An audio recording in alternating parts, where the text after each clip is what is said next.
Bago pa man magsimulang tumigil ang mundo ng dahil sa pandemya, napakadami na namin ginaharap para lang magampanan ang aming tungkulin. Matugunan ang pangangailangan ng nakararami. Simula sa lungkot na dala ng pagsampa, hanggang sa iba't ibang klaseng trabaho na dinaranas namin sa araw-araw. Kalakip ang pangako ng magandang bukas. Patuloy kaming babangon para matugunan ang inyong pangangailangan. Patuloy naming iaalay ang aming oras at kakayahan para mapanatili kayong nakangiti. Patuloy kaming maglalayag sa iba't ibang dako ng mundo upang mapanatiling maayos ang inyong kalagayan. Ilan lang kami sa libu-libong manggagawa sa karagatan na nagnanais ng karampatang pagtrato at respeto. Para sa aming napiling larangan, sana sa araw na ito ang nilaan para sa amin, maisip rin kami. Nagmamahal, mga marinong Pilipino.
In today's scenario, the darkness represents depletion of natural resources and rising levels of global warming.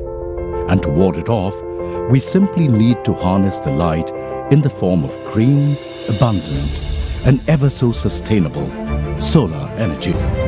The solar industry, which was hitherto propelled by utility-scale projects, has now started seeing a surge in adoption by government institutions, office buildings, factories, stadia, carports, educational institutions, residential complexes, and independent households. India is also contributing in a big way by opting for solar-powered water pumps. In fact, India is the third fastest growing nation in terms of solar energy generation, and leading India right from the forefront with technology, innovation, and over 3 decades of experience is India's largest and most trusted brand, Tata Power Solar. Power Solar specializes in high-efficiency photovoltaic cell and module manufacturing and comprehensive EPC solutions. Using our core strengths in manufacturing, we produce one of the highest efficiency solar cells and modules. As the operator of the largest solar power plant in India using indigenously manufactured cells and modules, Tata Power Solar has been able to develop and improve on its operational expertise with each successive project, enhancing its output per watt rate substantially. Many commendable projects today stand testimony to our success, spanning multiple countries from Northern America, Europe, UK, and Asia. The first floating solar system built on twin ponds with a capacity of 1.4 megawatt at Nellore is a splendid example. Using the power of the sun, our pumps ensure dawn-to-dusk operations with consistent year-on-year water output. Through grid connectivity, farmers also enjoy the twin benefits of using solar power for agriculture, as well as generating income by exporting the excess power back to the grid. The responsible and admired organization, we aim to spread this sunshine across the globe. Through its renewable pursuits, Tata Power Solar is committed towards painting the planet greener, the skies bluer, and the future of our children brighter.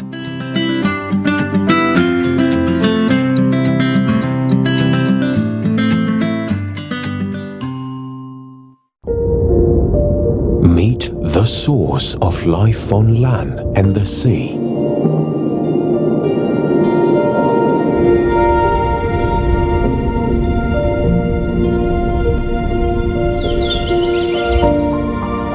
A lamp for our learning. A sight of unforgettable summers. Keeper of time and seasons. Its fury can sear, but harnessed, it fuels pristine power.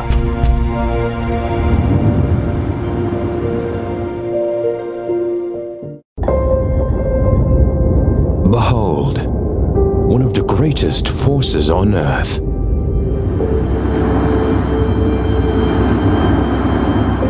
Engineered by nature to prolong its very life.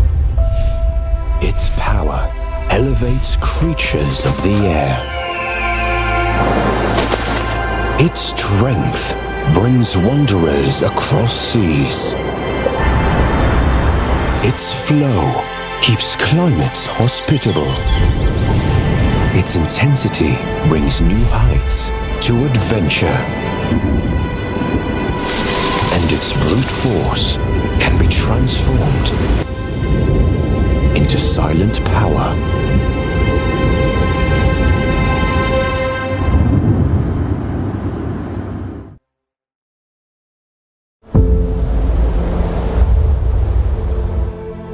Our life's anchor.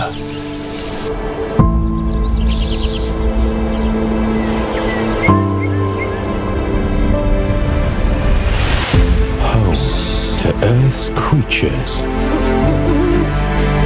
Our natural playground, source of our nourishment, cleanser of air, protector of land, our ally against disaster.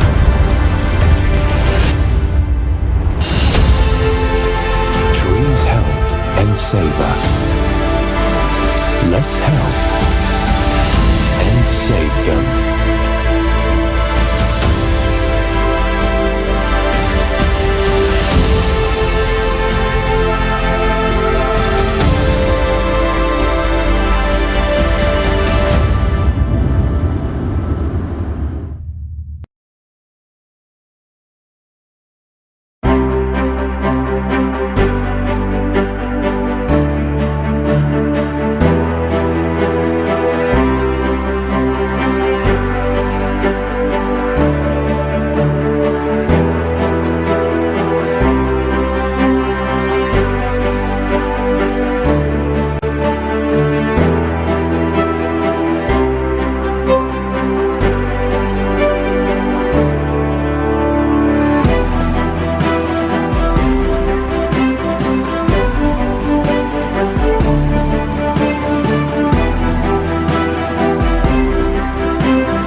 This 2021, we are taking it a step further as we shift our focus on environmental sustainability.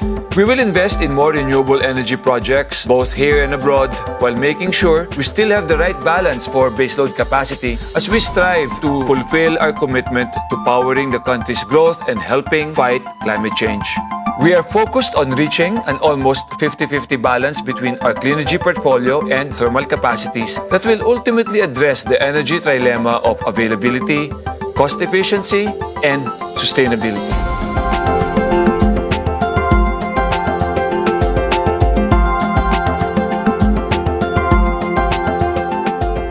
We at Aboitiz Power want to be more than just your preferred energy company. We want to be a catalyst for change. while being an effective partner for progress. Our mission stays the same. We aspire to drive change for a better world, not just for the people living today, but for generations to come.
The renewable energy industry in the Philippines is experiencing a dramatic expansion as the country faces a strong demand for new sources of power to support its rapid economic growth.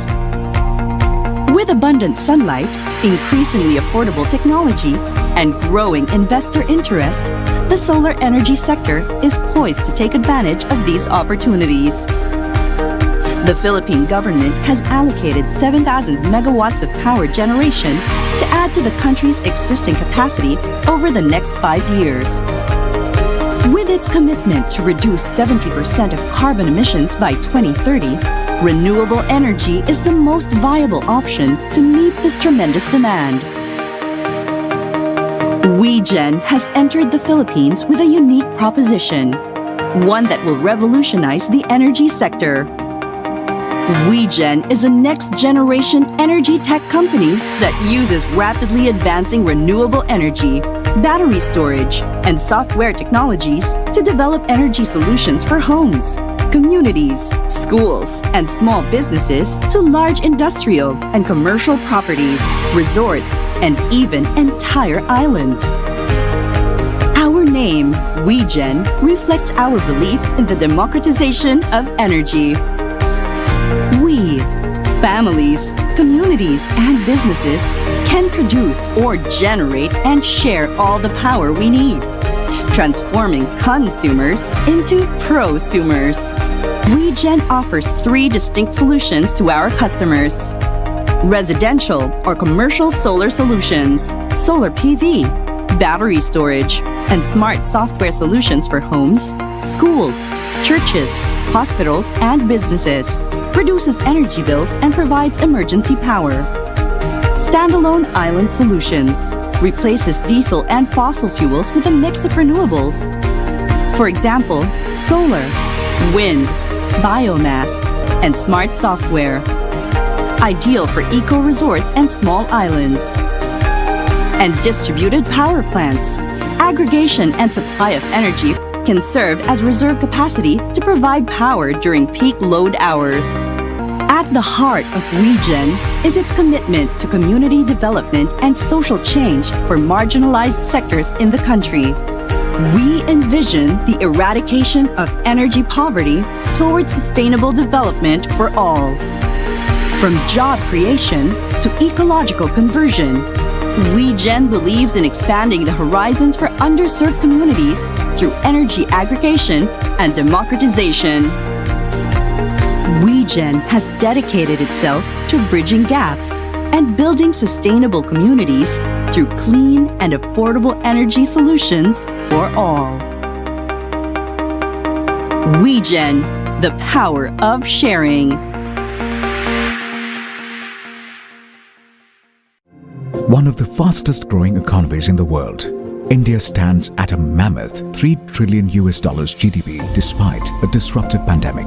It is further projected to grow at an impressive rate of 12.5% in 2021. IEA's India Energy Outlook 2021 report estimates a consistent growth of 25% in India's energy consumption over the next 2 decades, projecting it to be the 3rd largest energy consumer in the world by 2030. This opens up new opportunities for meeting the country's growing power needs by harnessing renewable energy sources. Founded in 2017, Ayana's strategic mission is to achieve a portfolio mix of over 10 gigawatts renewable power in India by 2025. Making rapid headways towards this goal, the company has strengthened its portfolio through crucial partnerships and acquisitions, having raised $720 million till date for large-scale renewable capacities in association with CTC, GGEF, and NIF. As of today, Ayana has a total capacity of over 1.74 gigawatt, of which 590 megawatt are operational projects and 1.15 gigawatt is under construction. With a strong passion for upholding social responsibilities, Ayana has set new benchmarks in ESG standards across waste management, training and development, and empowering communities. The company has received quite a few accolades in a short span of time, and they are a testament to its philosophy that people are the real backbone of a thriving organization. It's our vision at Ayana to be a key player in contributing to India's ambitious commitment of having 450 gigawatt renewable energy capacity by 2030. It's been a great journey so far, and we believe we're just getting started.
solar panels were first used in satellites because we wanted it to last forever. Otherwise, the batteries would wear out. Do we have the ability to solve this crisis? Fortunately, the exciting answer to this question is also yes. अगर हम development environment friendly नहीं करते हैं, विकास और प्रकृति पर्यावरण की रक्षा नहीं करते हैं, तो विकास हमारे लिए भी संकट बन सकता है. Avada is a leading builder of renewable energy projects in India. We have built complex solar and wind power projects aggregating to over 1.1 gigawatt capacities across diverse geographies.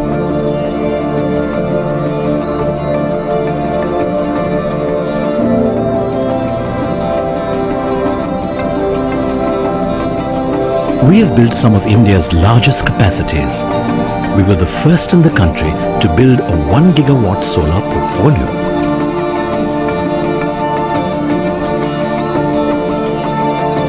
This is only the beginning. We need scale to power the entire country using the solar, scale to change the brown sources of energy with cleaner sources of energy like solar and wind.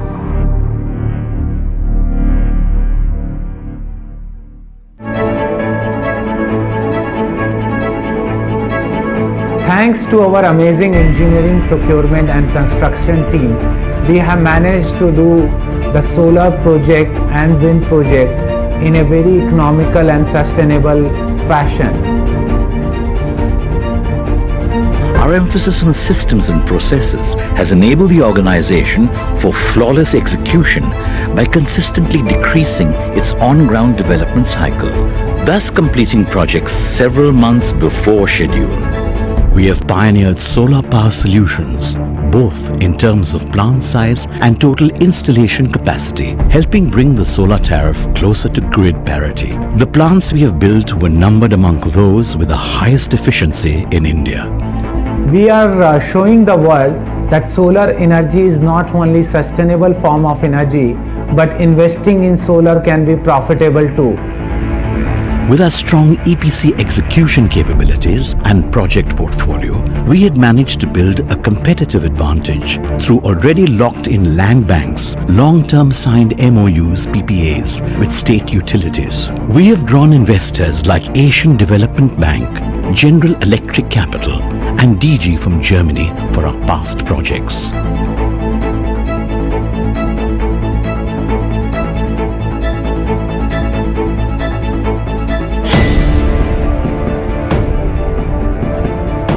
In next 5 years, India should become the largest clean energy power producer in the world.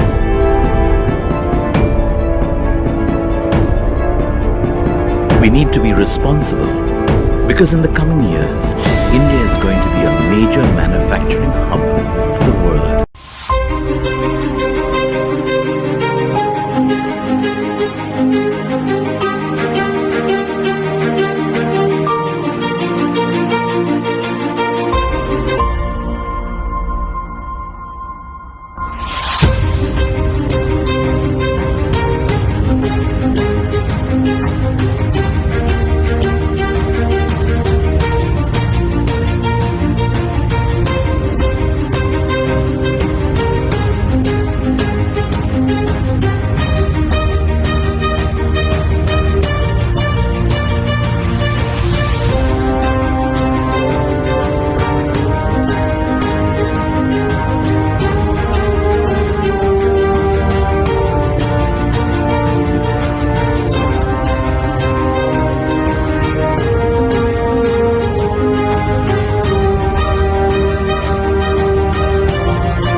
pelasan silanganan, hanap ng puso sa dibdib mo'y buhay. Lupang hinirang, duyan ka ng magiting, sa manlulupi, di ka pasisiil. Sa dagat at bundok, sa simoy at sa langit mong bukhaw, may dalagang tula at awit sa paglayang inamahal. Ang kislap ng watawat mo'y tagumpay na nagniningning, ang bituin at araw niya kailan pa may di magdidinig. Lupa ng araw na luwalhati ng sinta, buhay langit sa piling ko. Aming ligaya na pag may mga atin, ang mamatay ng dahil sa'yo.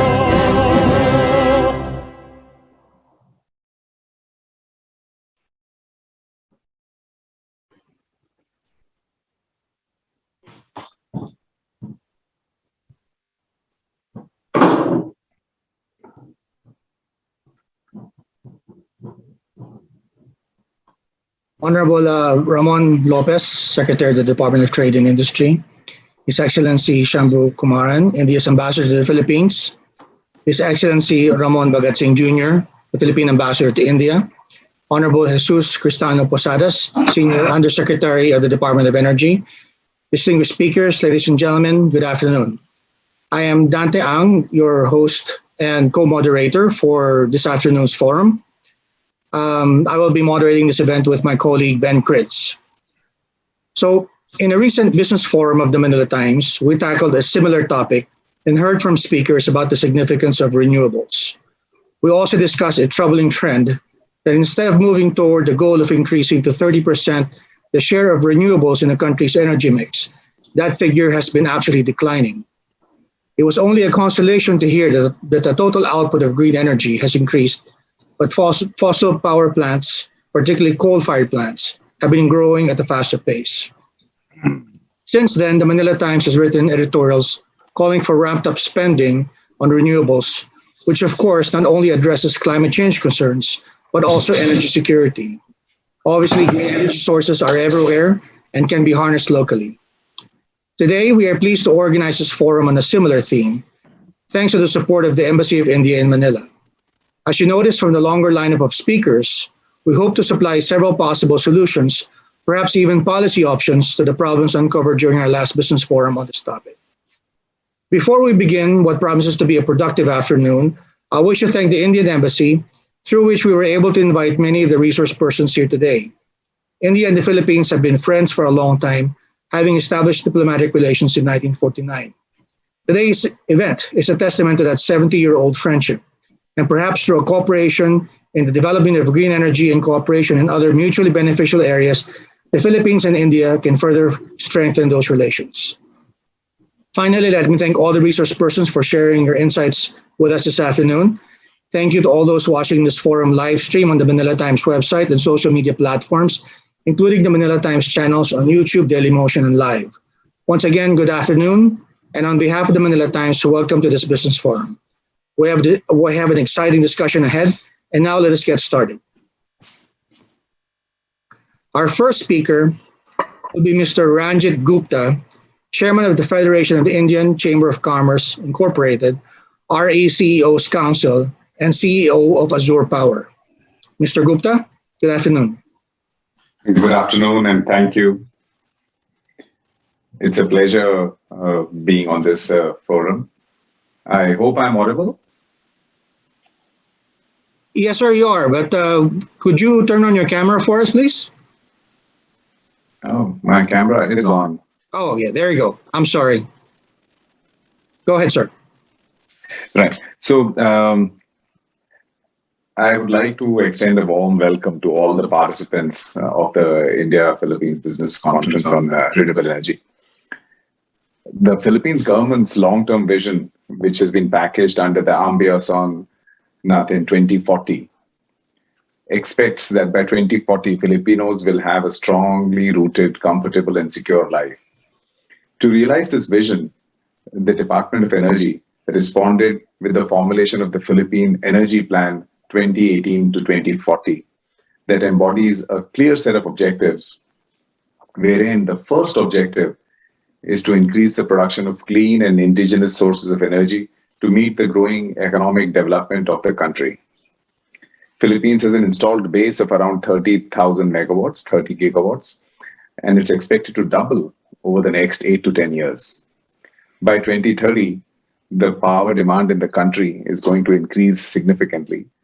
This demand is expected to be driven by multiple factors, including rapid industrial growth and increased residential power demand. Further, the government implementing plans like Total Electrification Program for total electrification by 2022, the electrification rate in the country is going to increase. There is a lot of growth expected, and the government has an ambitious target. There are many similarities when I read the PEP between India and the Philippines. The focus on power for all, electrification of rural areas, reducing the cost of power, increasing efficiency of utilization, and above all, the focus on sustainable form of energy, which is where renewable energy comes in. India on its own is targeting to be 450 gigawatts of installed capacity in renewable energy by 2030 under the ambitious goals set by our Honorable Prime Minister Modi. In the last 6 years, India's installed renewable energy capacity has increased by over 2.5 times and stands at more than 140 gigawatts, which is about 37% of the country's total capacity. During the same period, the installed solar energy capacity has increased by over 15 times and stands at just over 40 gigawatts. We also have approximately 40 gigawatts of wind energy installed in India. India's renewable energy capacity is the fourth largest in the world. In fact, our annual renewable energy addition has been exceeding that of coal-based thermal power since 2017. Going further than just wind, solar, and hydro generation, India is starting to focus on ensuring the penetration of RE into the grid in a manner such that does not compromise the security of the grid. Rules are being framed for green tariff policy that will help electricity distribution companies supply electricity generated from clean energy projects at a cheaper rate as compared to power from conventional fuel sources. In addition to that, the government is promoting green hydrogen with obligations for fertilizers and refining industries called the Green Hydrogen Purchase Obligations. We expect that green hydrogen will be the game changer for energy transition in the years to come. In addition, our regulators are framing rules for facilitating renewable energy through open access, and renewable energy procurement through exchanges will also be notified to promote non-conventional resources of energy. With India's rich experience in the RE sector, it can provide the Philippines financing and transfer of technologies to help the Philippines lead a way with renewable energy towards a sustainable way of living. I am here today as the chair of FICCI RE CEO Council, as well as the CEO of Azure Power, which is one of the leading renewable energy companies in India. The Renewable Energy CEO Council has members from solar, wind, biomass, including distributed generation. The co-chair of our council, Mr. Nirbarki, and 2 other members of the council will be speaking today in the sessions to follow. The council works closely with the Ministry of New and Renewable Energy in India on policy and regulations to help the sector grow in India, and FICCI also works to advance collaboration opportunities overseas. FICCI has been part of different bilateral engagements for renewable energy between India and Saudi Arabia, India and UAE, the Indo-German Energy Forum, and so on. Our members would be happy to look at potential business opportunities and collaborations in RE in Philippines with the right policy environment to invest in. I look forward to an interesting discussion going forward, and I would like to limit my remarks here. And I'm looking forward to seeing how opportunities develop where India and Philippines can help each other grow a sustainable way of living. Thank you very much. Thank you, Mr. Gupta. Let me just say that there will be a question and answer portion at the end of session 2 of this forum. Let us now go to our next speaker, who will give us his opening remarks, and he is none other than His Excellency Ramon S. Bagatsing Jr., Ambassador of the Philippines to India. Good afternoon, Ambassador.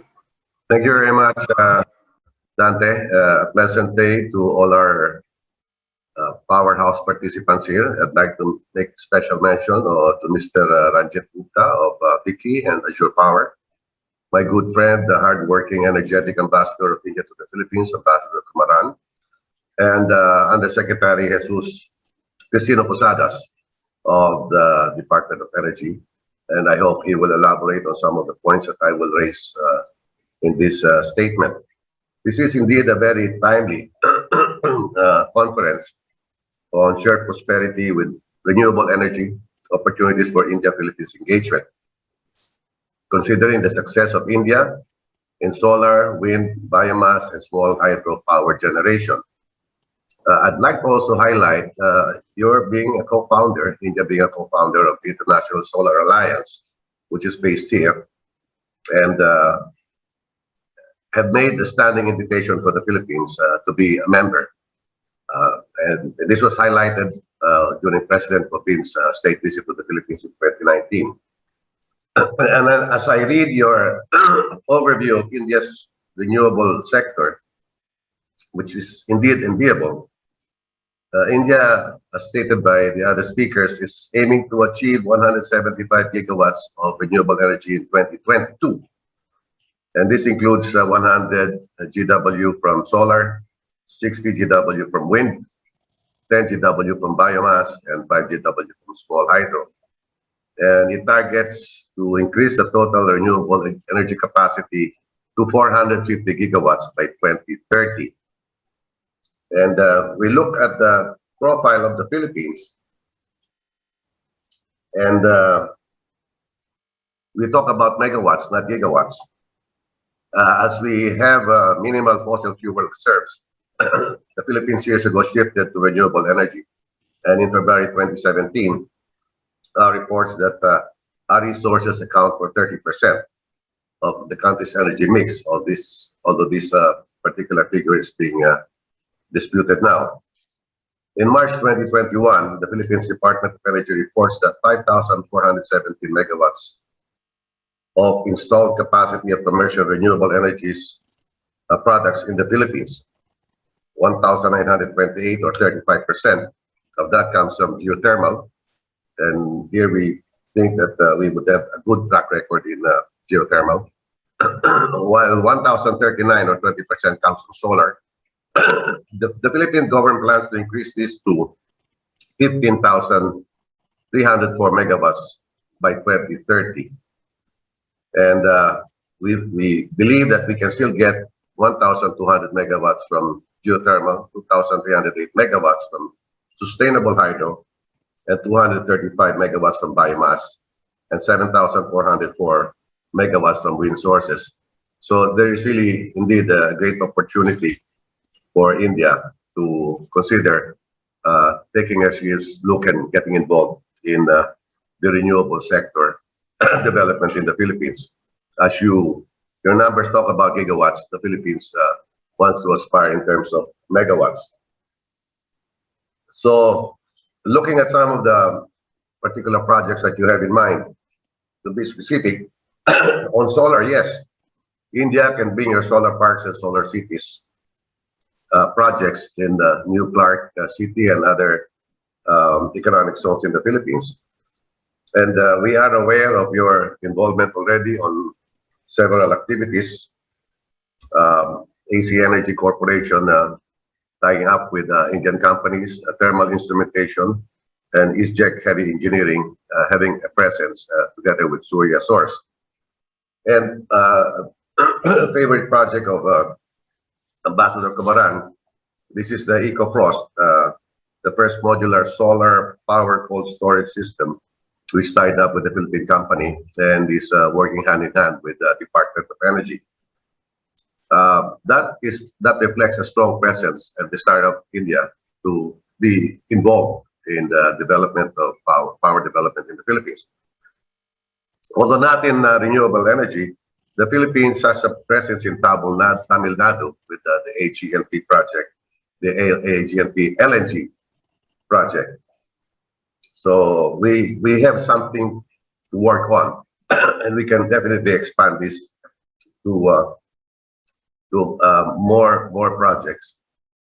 Now on what do we have in store for the Philippines? We have the National Renewable Energy Program for 2020 to 2040.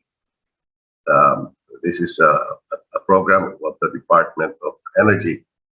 The following are the policy mechanisms and support that carry out the mandates of the RE Act and initiatives from the DOE through the Renewable Energy Management Bureau. I'd just like to highlight some of the projects there, and I hope that Yusek Posadas can elaborate on this later. These are the feed-in tariff system, the net metering program, the Green Energy Option Program or GOEP, the renewable portfolio standards for on-grid areas, the Green Energy Auction Policy, and the Competitive Renewable Energy Zone project. So we hope this will be of interest to our colleagues here in India. And finally, let's have stronger bilateral ties. Let's have cooperation on this renewable energy sector on both sides. Let's promote cross-pollination and inter-exchange technology transfer. And hopefully in the B2B meetings, determine areas of cooperation and support for each other's comparative advantage. With that, I wish the best for everybody. And I hope and pray that the B2B segment of this conference will result in concrete, doable agreements in the near future. Thank you very much. Mabuhay and namaskar. Thank you, Ambassador Bagatsing. I hope you can stay with us later when we have the Q&A. Let me now introduce our next speaker, and he is His Excellency Shambhu Kumaran, Ambassador of India to the Philippines. Your Excellency, good afternoon. Very good afternoon, Mr. Dantik Ang. Wonderful to see you again. And thank you so much for working together with the embassy in setting up such a wonderful and very opportune and timely event on an area that is clearly on the top of policy space, both in India and the Philippines. I'd like to thank Secretary Ramon Lopez for his kind consideration to address this conference. And also would like to welcome Senior Undersecretary Posadas from the Department of Energy. And also my very dear friend and colleague, the Philippines Ambassador to New Delhi, who's always inspiring us and thinking of new ideas. So thank you, Ambassador Bhagat Singh, for joining us and for your wonderful remarks. Let me also thank Mr. Ranjit Gupta, the chairman of the FICCI Renewable Energy CEOs Council, and all the other leading businessmen from both countries. And I think we have, thanks to Manila Times, wonderful media platform, and the work of my colleagues in the embassy and the team at Manila Times, we have a stellar list, I think, of participants in the renewable energy space. I don't think we could have put together a better list at any point of time. So this is really very inspiring and very encouraging for us in the embassy as we try to communicate with each other better and bring our business communities together. As some of you may be aware, we've been working on a variety of platforms to increase the bilateral B2B engagement. We had a very successful infrastructure conference between PCCI and CII earlier this year. We also did a very successful marine fisheries and aquaculture conference in May with PCAFI of the Philippines. That was a very successful event, and I believe that a lot of business engagement in that area is already happening. We've had events on pharmaceuticals, on IT, on tourism.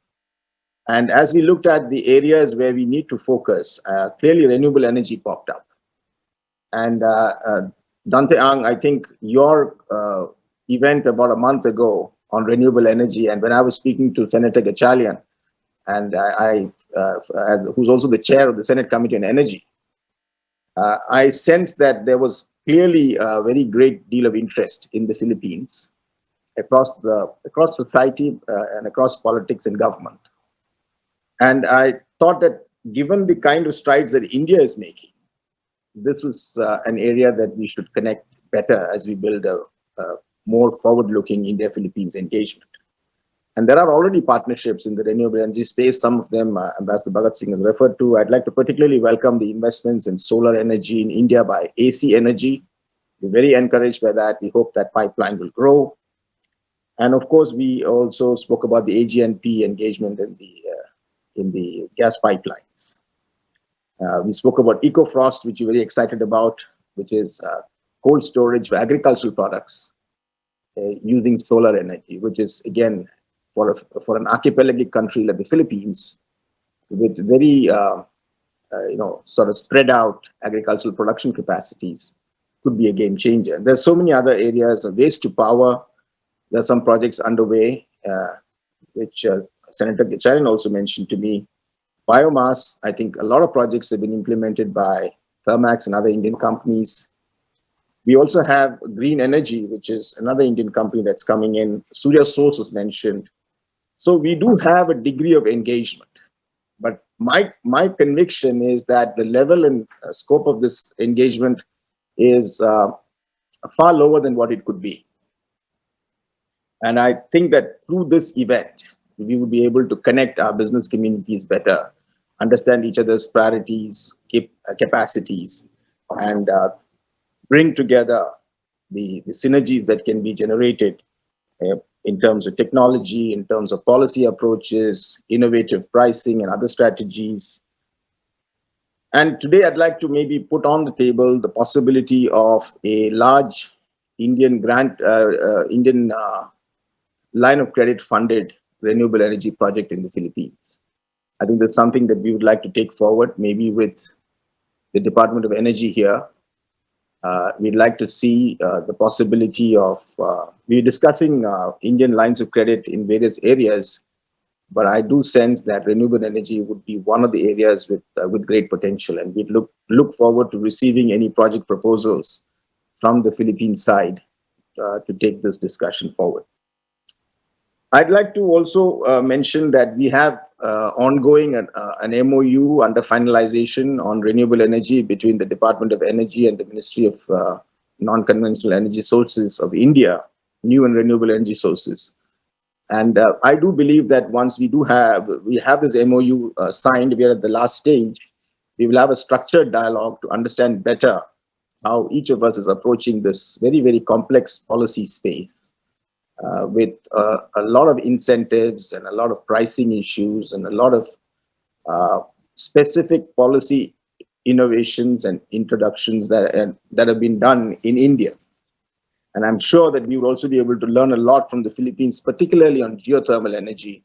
The Philippines is one of the world's largest producers of geothermal energy. In India itself, the very large and ambitious project, I think 175,000 megawatts was mentioned by 2022, led from the front by Prime Minister Mr. Modi himself.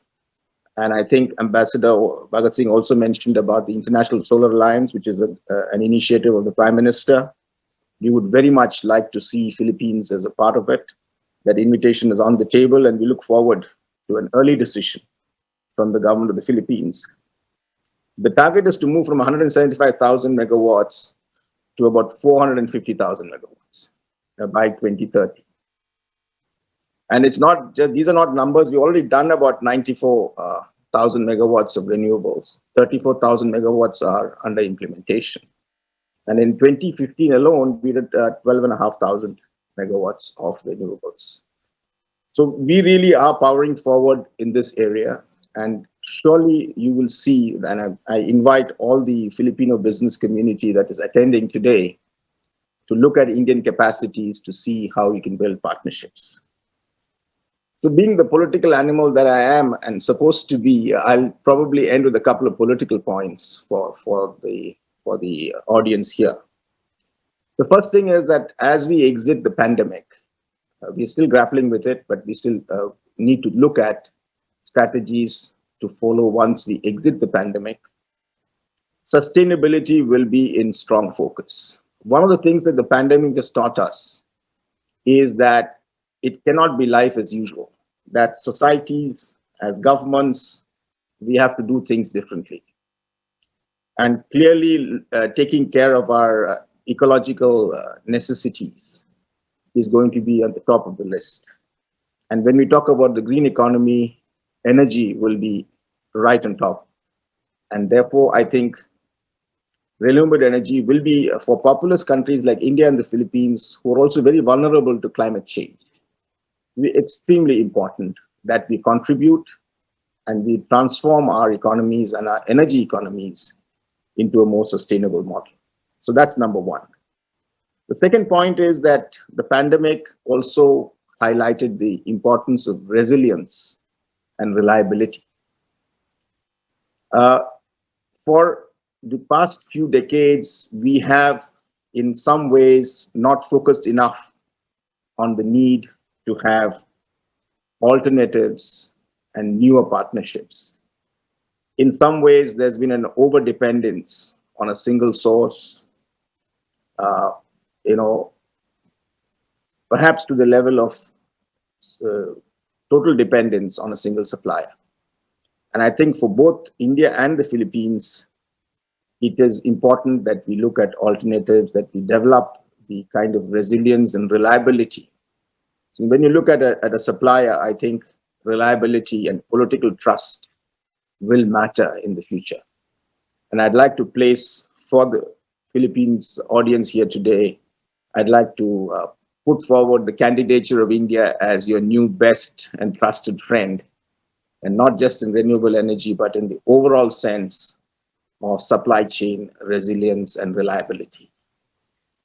I think we have excellent political relations. Our people-to-people ties are wonderful. We have a very strong historical legacy of cooperation. And I believe that the business-to-business engagement can catch up and become the driver of a new 21st century engagement between two leading Asian democracies in the Indo-Pacific. Thank you very much for this opportunity. Namaste and mabuhay. Thank you very much, Your Excellency. You can expect the Manila Times to do our modest part to help realize your vision of bringing India and India and the Philippines even closer in the future. Thank you very much, Ambassador. Our next speaker will round up session one, and he is none other than His Excellency Jesus Cristino Posadas, Senior Undersecretary of the Department of Energy. Mr. Undersecretary, good afternoon. Thank you, Dante. His Excellency Shambhu Kumaran, Indian Ambassador to the Philippines. His Excellency Ramon Bhagat Singh Jr., Philippine Ambassador to India. Secretary Ramon Lopez, Department of Trade and Industry. Ambassador Benedicto Huico, President, Philippine Chamber of Commerce and Industry. Distinguished guests, ladies and gentlemen, a pleasant good afternoon to all of you. First, please allow me on behalf of Secretary Alfonso G. Cusi to express the Department of Energy's sincerest appreciation to the Government of India and the Manila Times for facilitating this auspicious event. The DOE fully recognizes the need for a more sustainable power system by promoting the utilization of indigenous and renewable energy resources to reduce the country's dependence in imported fuels. The Secretary's declaration of a moratorium on the endorsement of greenfield coal-fired power plants affirms the country's commitment to join the global march towards energy transition as we move to a more flexible power mix. This is to help the country build a more sustainable power system that is resilient to structural demand changes while being open enough to accommodate new, cleaner, and indigenous technological innovations. The DOE targets to shift project developments into renewable energy from the dominant fossil fuel sources to help realize our aspiration towards a clean and sustainable energy future. We have been proactively issuing bold policy directives to complement and facilitate the development of RE programs and projects as part of our campaign to encourage RE advocates like India to locate to the Philippines and boost renewable energy utilization. The enactment of the RE law in 2008 resulted in the country's additional RE installations of 2,338 megawatts from 2009 to 2020, with cost of investments reaching to an estimated amount of Philippine pesos 221 billion, or about 4.4 billion US dollars, creating 142,000 jobs ranging from short-term engagements for the conduct of studies and construction of RE power plants to long-term employment of operation and maintenance. About 29%, or 7,617 megawatts of the total installed generating capacity of the country in 2020 came from renewables. We can attribute that to the influx of solar and wind capacity installation in 2015 to 2016, brought about by the implementation of the feed-in tariff mechanism. Estimates for 2020 indicate that the leading role of RE in our current energy profile, accounting for 36.9% share of total primary energy supply. At this level, and even at its 32.8 level in 2019, the Philippines remains with the highest RE share of total primary energy supply among all the 10 ASEAN countries. This puts us in the forefront of the sustainability game in the region. Under the updated Philippine Energy Plan, RE will continue to have a significant share in 2020 to 2040, with more than 60% share in capacity additions, as provided in the plan's clean energy scenario. The bulk of this percentage will come from hydro, about 9,832 megawatts, solar, 22,471 megawatts, and wind, 8,321 megawatt resources. Geothermal and biomass are also targeted to have 1,597 megawatts and 1,200 megawatt capacity additions, respectively. Republic Act 9513 has spurred the development and utilization of our country's vast renewable energy resources and has significantly contributed to addressing the challenges of climate change, energy security, and improving energy access. We can confidently say that the key RE policy mechanisms are already in place, while the government continues to work on improving the regulatory and policy foundation for RE project development. Based on the insights and learning gained from the assessment of the implementation of the National Renewable Energy Program, or NREP, 2011 to 2030, the DOE, in consultation with the National Renewable Energy Board, or NREB, is paving the way to create an enhanced framework and develop more innovative strategies for the NREP for 2020 to 2040, which sets the target of attaining 35% RE in the power generation mix by 2030 and at least 40% by 2040. Indigenous RE resources and private sector investments are central in achieving RE targets and vision.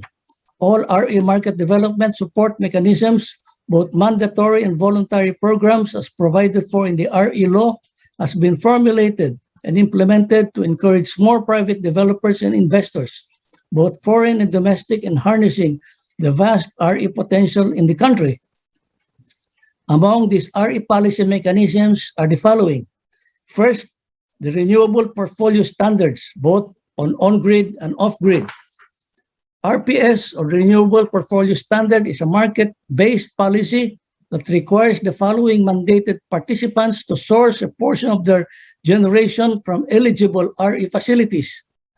For example, all distribution utilities for the captive customers, all retail electricity suppliers for the contestable market, all generating companies only to the extent of their actual supply to their directly connected customers.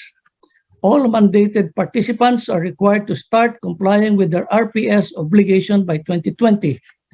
Recent simulations suggest that the 1% annual increment will not be sufficient and must be increased by 2030 to reach the aspirational target of 35% RE share in the generation mix by 2030.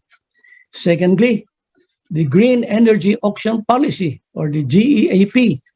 GEAP serves as an alternative to the feed-in tariff system.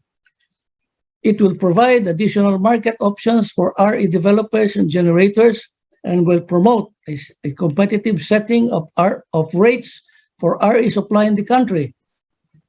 This pricing program will support RE generators in securing power supply agreements and selling their energy through the establishment of a fair baseline price. Thirdly, the Green Energy Option Program. The GEOP is a voluntary RE policy mechanism that allows electricity end users with an average of 100 kilowatts and above demand to choose RE as their source of energy. After the promulgation of the GEOP rules in 2018, the DOE issued the GEOP operating permit guidelines in 2020, which prescribes the guidelines and procedures on the issuance, administration, and revocation of GEOP operating permits to RE suppliers. As of June 30, 2021, 13 RE suppliers were issued GEOP operating permits. Full implementation of the GEOP will be realized upon the issuance of ERC's regulatory framework. Fourth, the net metering program. RE facilities not exceeding 100 kilowatts in power generating capacity installed within the customer's premises are eligible to participate in the net metering program. As of December 31, 2020, a total of 3,795 qualified end users were registered under the net metering program with a total rated capacity of 30 megawatts peak. To further increase customers' participation in the program, the DOE promulgated a circular prescribing the policies to enhance the net metering program for RE systems. Among others, this mandates the DUs to publish their net metering program and hosting capacities. Likewise, as far as practicable, net metering may be available in areas not connected to the main grid but served by the distribution utilities. The DOE will develop a net metering guidebook to serve as reference for all net metering stakeholders, as well as provide the guidelines and standards and procedures for all net metering arrangements from offer to after-sales services by the net metering installers and practitioners. Going to geothermal energy, geothermal investments in the country have slowed down in the past years, and the stalled exploration activities have been primarily traced to the burden of high capital costs required in exploration and the fact that much of the geothermal resources up for exploration are more of the low enthalpy, low temperature, and highly acidic deposits. The DOE is studying the recent private sector proposal to establish a risk mitigation fund, an insurance type of incentive to lessen risk in exploration. It seeks the sharing of cost risks with the government to invigorate the sector. In addition, under the third open and competitive selection process, the DOE is offering 100% foreign ownership for geothermal resource exploration to advance them to commercial developments. The role of new investments, sustainable financing solutions, and innovative financial mechanisms to install additional RE capacities, coupled with flexible generation, energy storage solutions, grid modernization, and other system requirements, is crucial to maximize the utilization of RE both in grid and off-grid. The Philippine DOE has put in place several policies and regulations to secure new investments in clean energy technologies. Among these are the following. Number 1, Executive Order number 30, creation of the Energy Investment Coordinating Council, signed in June 28, 2017. Secondly, Republic Act 11234, or the Energy Virtual One-Stop Shop Act, signed in March 19, 2019. Number 3, Republic Act 11032, East of Doing Business and Efficient Government Service Delivery Act of 2018, signed in May 28 in 2018. and Administrative Order Number 23, eliminating overregulation to promote efficiency of government processes, signed February 21, 2020. EO 30 declares energy project as national project of national significance, provided that this project qualify in any of the attributes specified in said EO. As of end March 2021, a total of 149 certificates of energy project of national significance have been issued with an estimated aggregate investment of Philippine pesos 795 billion. The EVOS, on the other hand, provides an online platform that ensures the timely action of relevant agencies in the applications of RE developers. Further, it allows coordinated submission and synchronous processing of all required data and information, and provides a single decision-making portal for actions on applications for permits or certifications necessary for an application of a proponent for new power generation, transmission, or distribution project. The DOE is the designated lead agency that will coordinate project proposals and approvals, and is tasked to physically establish and institutionalize the IT platform for the project permitting, replacing existing documentary requirements by concerned agencies with unified electronic forms. Another mechanism that encourages greater utilization of RE resources is the regular conduct of open competitive selection process, or OCSP. This facilitates the project development by offering well-characterized RE sites to project developers. The launching, for example, of the OXP3 on January 5, 2021, which offered 22 predetermined areas to RE developers, facilitated the submission of 13 bid applications for the development of 11 predetermined areas for 3 geothermal and 8 hydropower resources.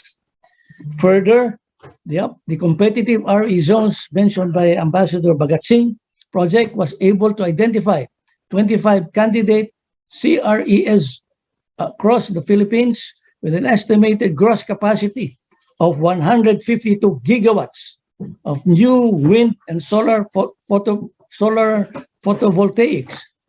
The CRES is a proactive transmission planning approach that supports investments in large-scale transmission expansion, upgrades to accelerate not only indigenous RE resources, but other potential energy resources.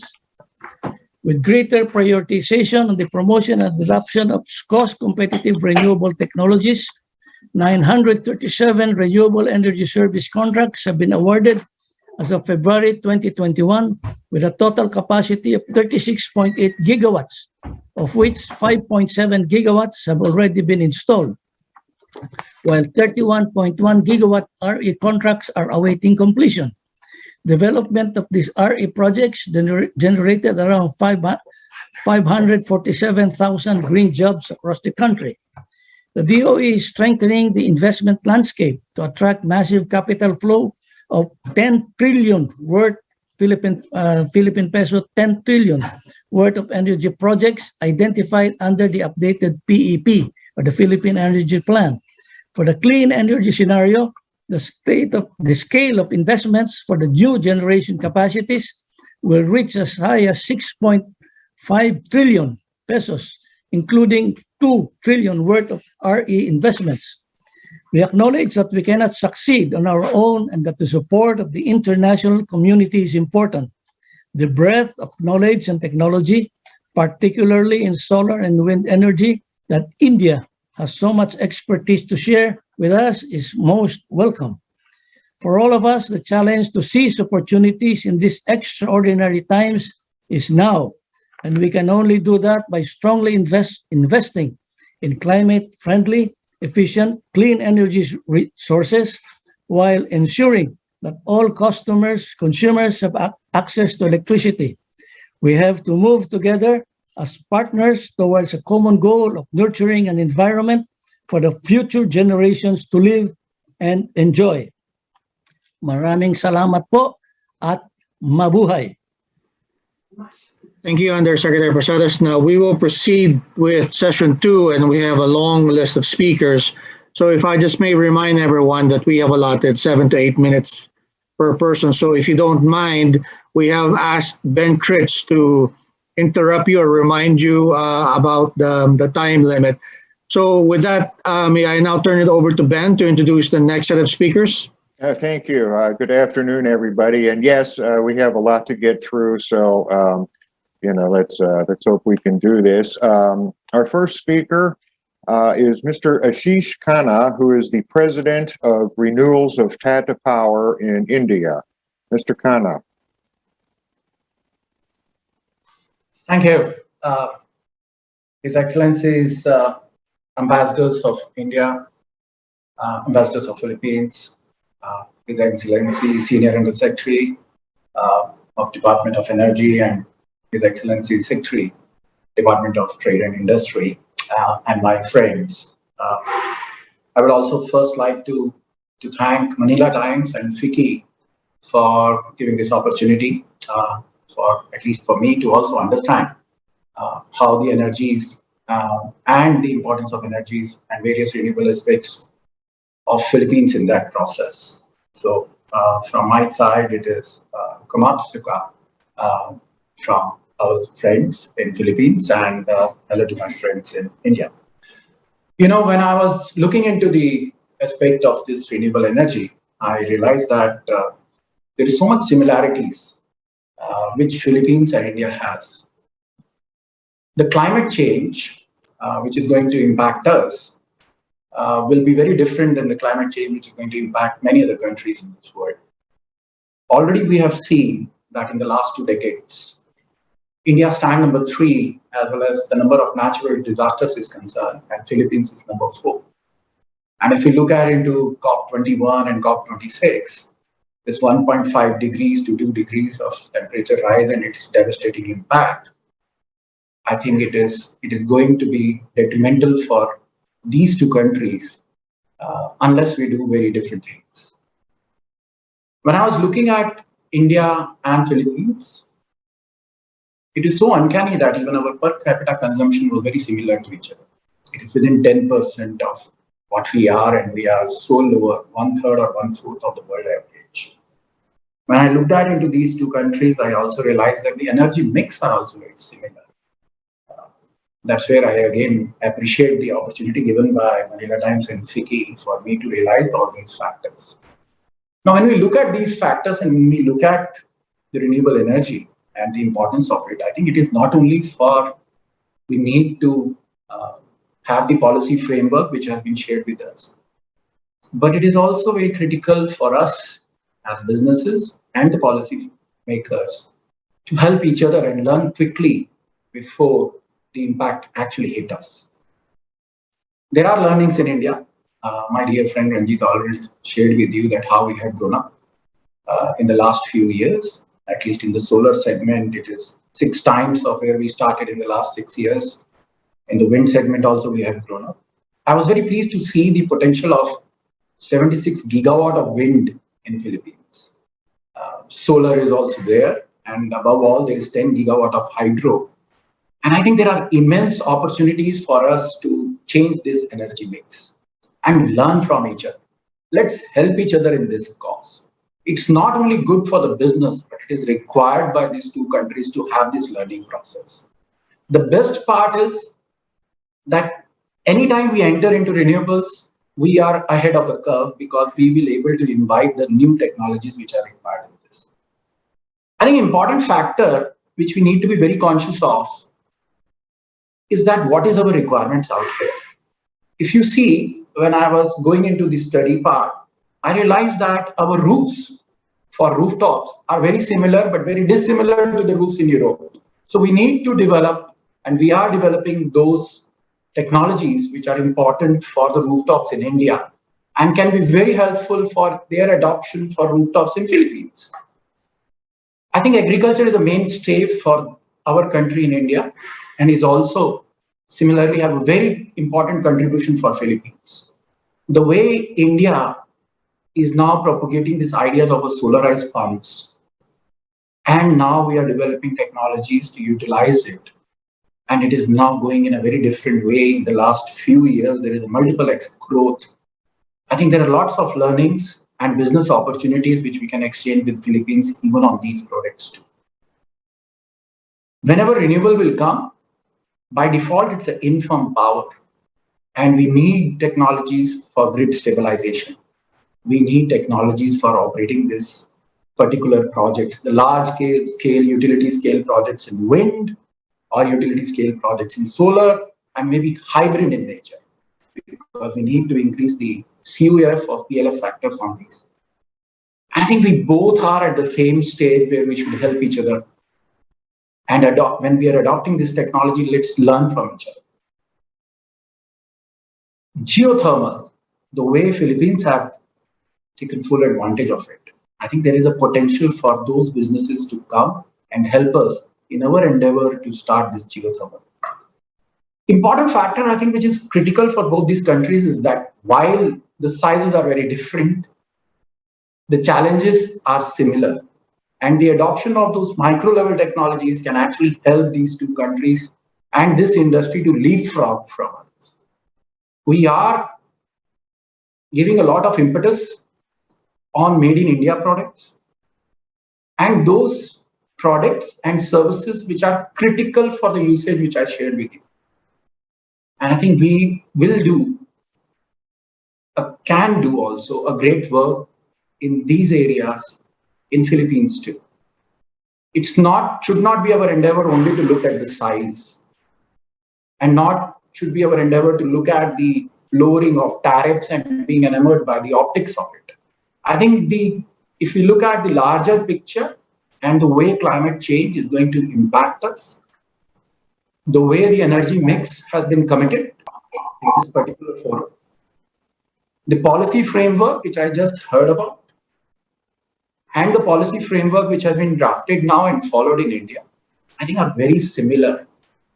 I think it's high time that these two countries take full advantage of the potential which exists, the critical importance of renewable in our countries, and while enhancing the per capita consumption of power, enhance the consumption of renewable in this energy mix.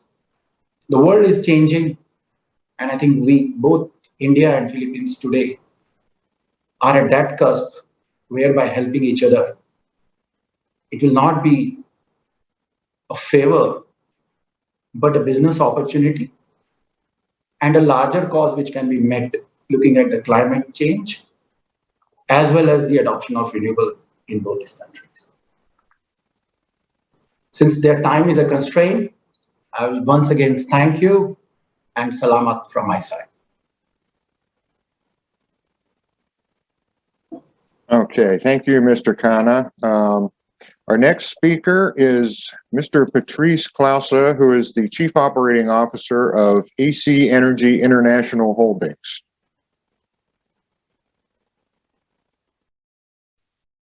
Good afternoon, everybody, and thank you very much to the organizers and fellow speakers on this forum. I very much appreciate the invitation to contribute to this discussion. And I would like to say that the previous speaker is, in my mind, spot on in terms of the similarities of India and the Philippines. There are plenty of areas where Philippine companies like AC Energy, as well as Philippine regulators, can learn from India. If you just think of the extremely competitive bidding process the Indian government has put in place, which has enabled an extremely fast, extremely large rollout of renewables in India, is something which the Philippines could consider adopting. You can also look at the price points at which renewable power gets generated in India, which is probably world-beating, as something where Philippine companies, including AC Energy, and it's one of the reasons AC Energy is active in India, can learn and adopt and bring back to the Philippines and other geographies. to prove to the world how renewable energy can be generated at a low price point. On the other hand, there are areas where Indian regulator as well as companies can learn from the Philippines. I'm just thinking of things like the space of geothermal and biopower, where the Philippines has built and Philippine companies have built a very deep experience, or even on things like the merchant market, where one could argue that the Philippines merchant market and regulatory regime is world leading, especially in a world of a country which with a large growing population, large growing energy needs. And then we face very similar challenges. The grid is a real challenge in both countries. You can't build projects everywhere you would want them to be built. The intermittency which comes with renewable power, how do you solve that? Battery, pumped hydro, or other technologies. Land is, while both countries actually on paper have a lot of land available, the usability of the land for power generation is complex. Ownership rules are complex. Restrictions on land use are complex in both countries. And ultimately, I think more collaboration between the two countries at the government level and at the individual company level will ultimately allow us to unlock a lot of opportunities in each other's markets. I'll leave it at that so that there's enough time for questions and answers later. Okay, thank you, Mr. Clausa. Our next speaker is Mr. Tejas Parmar, who is the CEO of International Business for the Suzlon Group. Mr. Parmar. Thank you so much. Wish you good morning, good afternoon to all the honorable guests here, my friends from the corporate world, where we share the common vision, and friends. I think we are on the right time as far as the opportunities are concerned in terms of contribution towards this fight against climate change. I think I would rather say it this way. We have been fighting against this climate change through this common goal, and with the support and policy framework, with a common vision, we've been contributing to this sector since last 25 years in India and abroad. I would like to really thank Manila Times and FICCI for bringing this synergy together on platform where we can exchange ideas, exchange technologies, services, and support each other, where we are sharing a common goal towards sustainable future. I would like to take this opportunity here and showcase some of our contribution as Suzlon in last 25 years. And I think those learnings that we have gained over last 25 years would definitely be helpful, where we are talking about sharing a common vision and as a joint efforts towards fighting this climate change for both the countries. And I would not repeat for the course of time, as earlier speakers already shared, and I agree to that. We have a common infrastructure, we have a common vision, and I think we are going to share a common practices as well. And that's where we feel really happy that if we can contribute and support each other in this social cause, I think nothing like it. I would like to run through a small presentation, once again, because there was a video already played, but I would like to re-emphasize our contribution and the capabilities as a company while we're talking about greener tomorrow. If you can just place the next slide, please. We are very proud. I would say we are proud Indian company, Indian multinational company, and only Indian multinational company who started and moved very early phase of this development in renewable energy sector. We started from India and then across the globe in 18 countries and 6 continents, where today we are proudly putting a Suzlon flag. We are the only company who is providing end-to-end solution to this, renewable energy issues. We are the company where 18.8 gigawatt worth of installation so far that we have experienced, I would say, out of which majority of is in Asia, and I would say China and India contributes to that larger cost. North America, we have approximately 2.7 gigawatt. We have South America, 800 megawatts, Europe, and list goes on.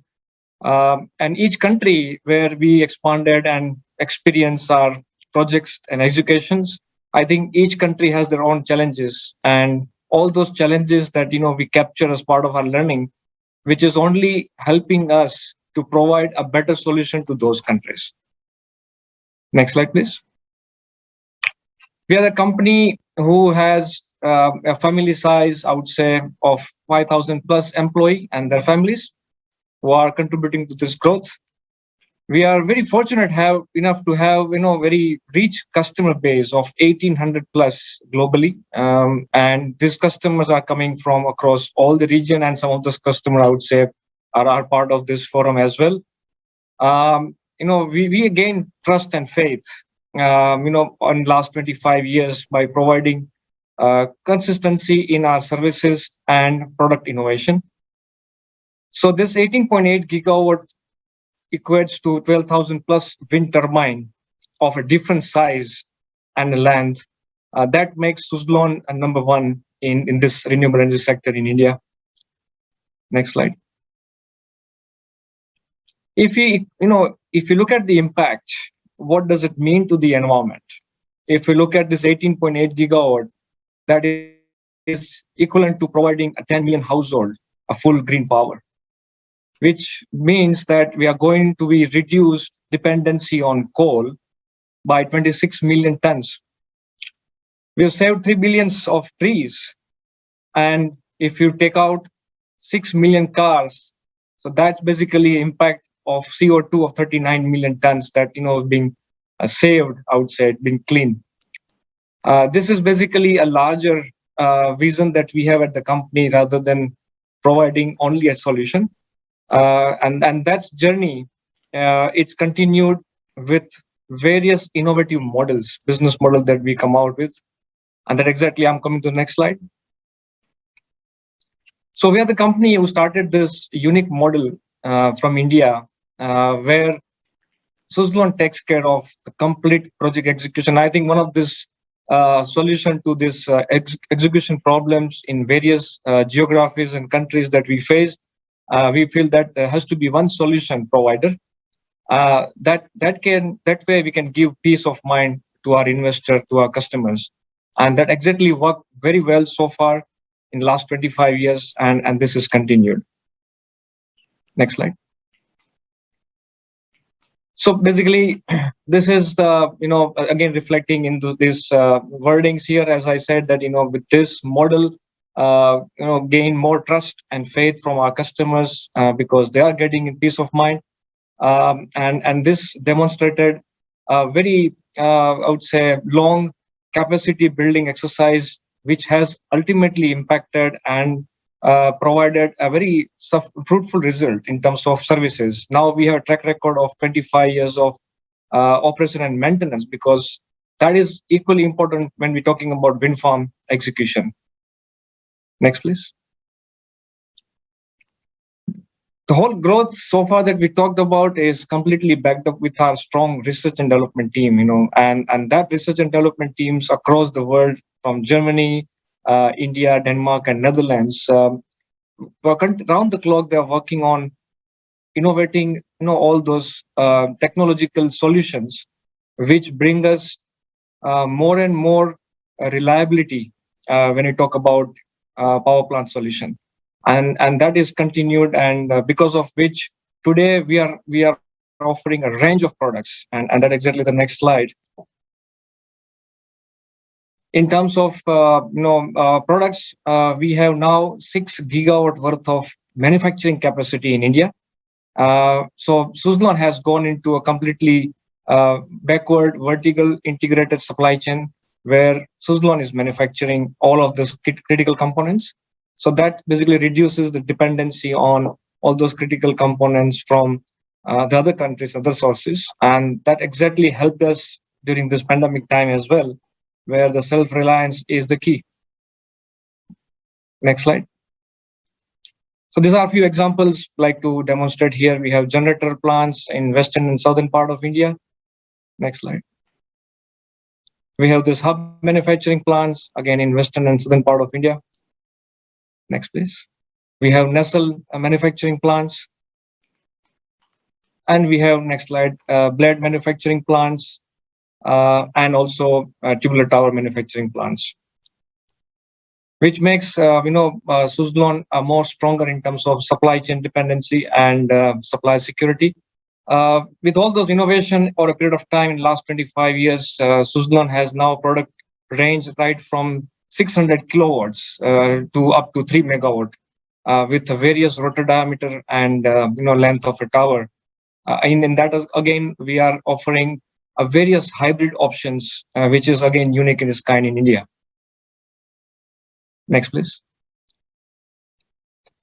When we talk about the value chain of wind park execution, we talk about the very important part is operation and maintenance, and that's where I think those challenges can overcome if we have right operation and maintenance strategies. And this is exactly what we've been demonstrating since last 25 years. If you go to the next slide, please. So we have out of 18.8 gigawatt, we have 13.95 gigawatt under operation and maintenance, which equates to 9,472 turbines across all those countries at the globe. So not only providing services to the turbine, but we are also continuously working on performance enhancement, which is something again which any investor, any customer would look forward, because of the same fleet. If you look at the life of the fleet is 20 years, 25 years, 30 years. We are continuously innovating out of this experience of fleet experience and innovate with some kind of ideas where the same fleet can give further enhanced output. In terms of parameters, so all this performance and wind farms, we're talking about 97 plus machine availability, which is uptime of the machine of wind power, which is I think industry standard and one of the best. Next, please. So that's basically all put together. I would say that Suzlon has been contributing with the support from Government of India, and we are thankful to the Ministry of Renewable Energy Sources. I think it gives us more and more opportunities to bring out more and more technology and solution. With this synergy with both the countries, we definitely look forward to learn more and extend our full support in this fight of climate change. With this and considering the time, I would stop it here. And thank you so much again. It was a pleasure being part of this session, and for the invitation, thank you so much. Okay, thank you, Mr. Parmar. That was very interesting. Our next speaker is Mr. Alexander Kaul, who is the Chief Operating Officer of Renewable Energy Generation for the Aboitiz Power Group. Good afternoon, everyone. Thank you very much for the organizers of today's event, and we really truly appreciate that we are allowed to give our insights into the opportunities of RE here in the Philippines. The Philippine renewable energy market has seen a tremendous growth over the past 2 decades. This is mainly driven by EPIRA and, of course, the RE Act of 2008. When these two laws were passed, we've really seen that the acceleration in RE development has really taken place. To further increase RE capacity in our country, the government has put in place, and as Yusek Posadas earlier mentioned, several programs of which we are very excited.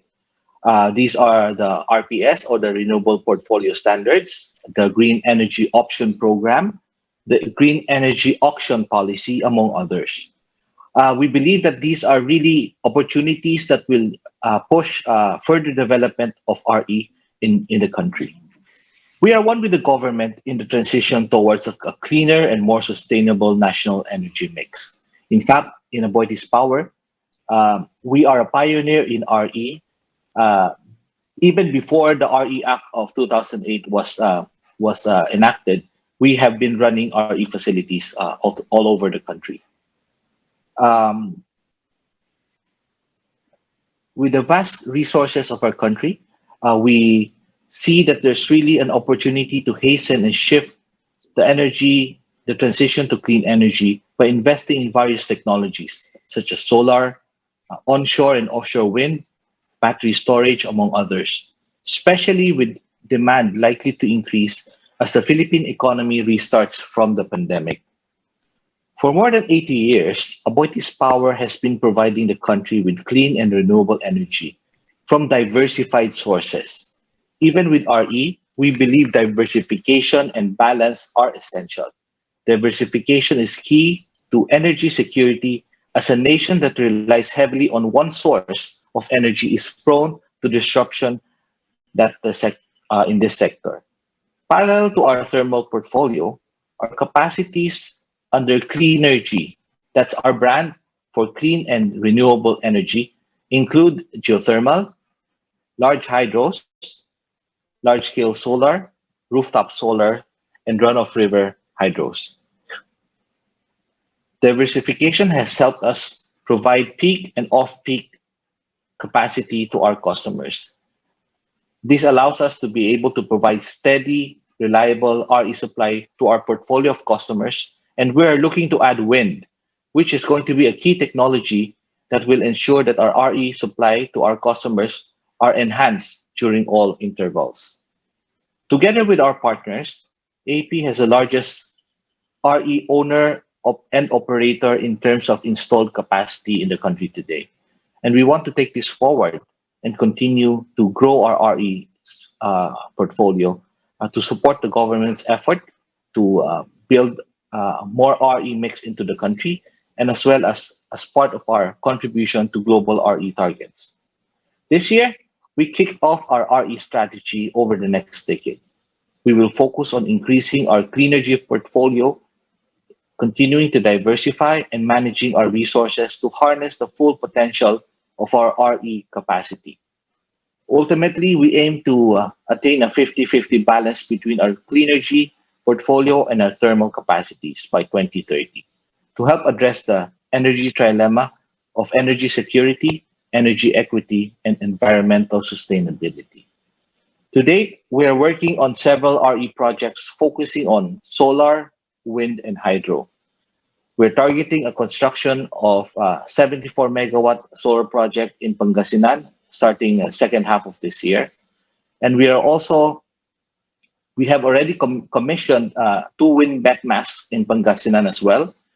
Data gathering of localized resources is being analyzed at this point. And we are also going to be installing several wind metmasts in 3 more areas within the year. So we are focused on increasing our not only solar, but also wind and hydro facilities across the next couple of years. We're also working on our 20 megawatt battery energy storage system, as well as we have ongoing feasibility study for our floating solar project.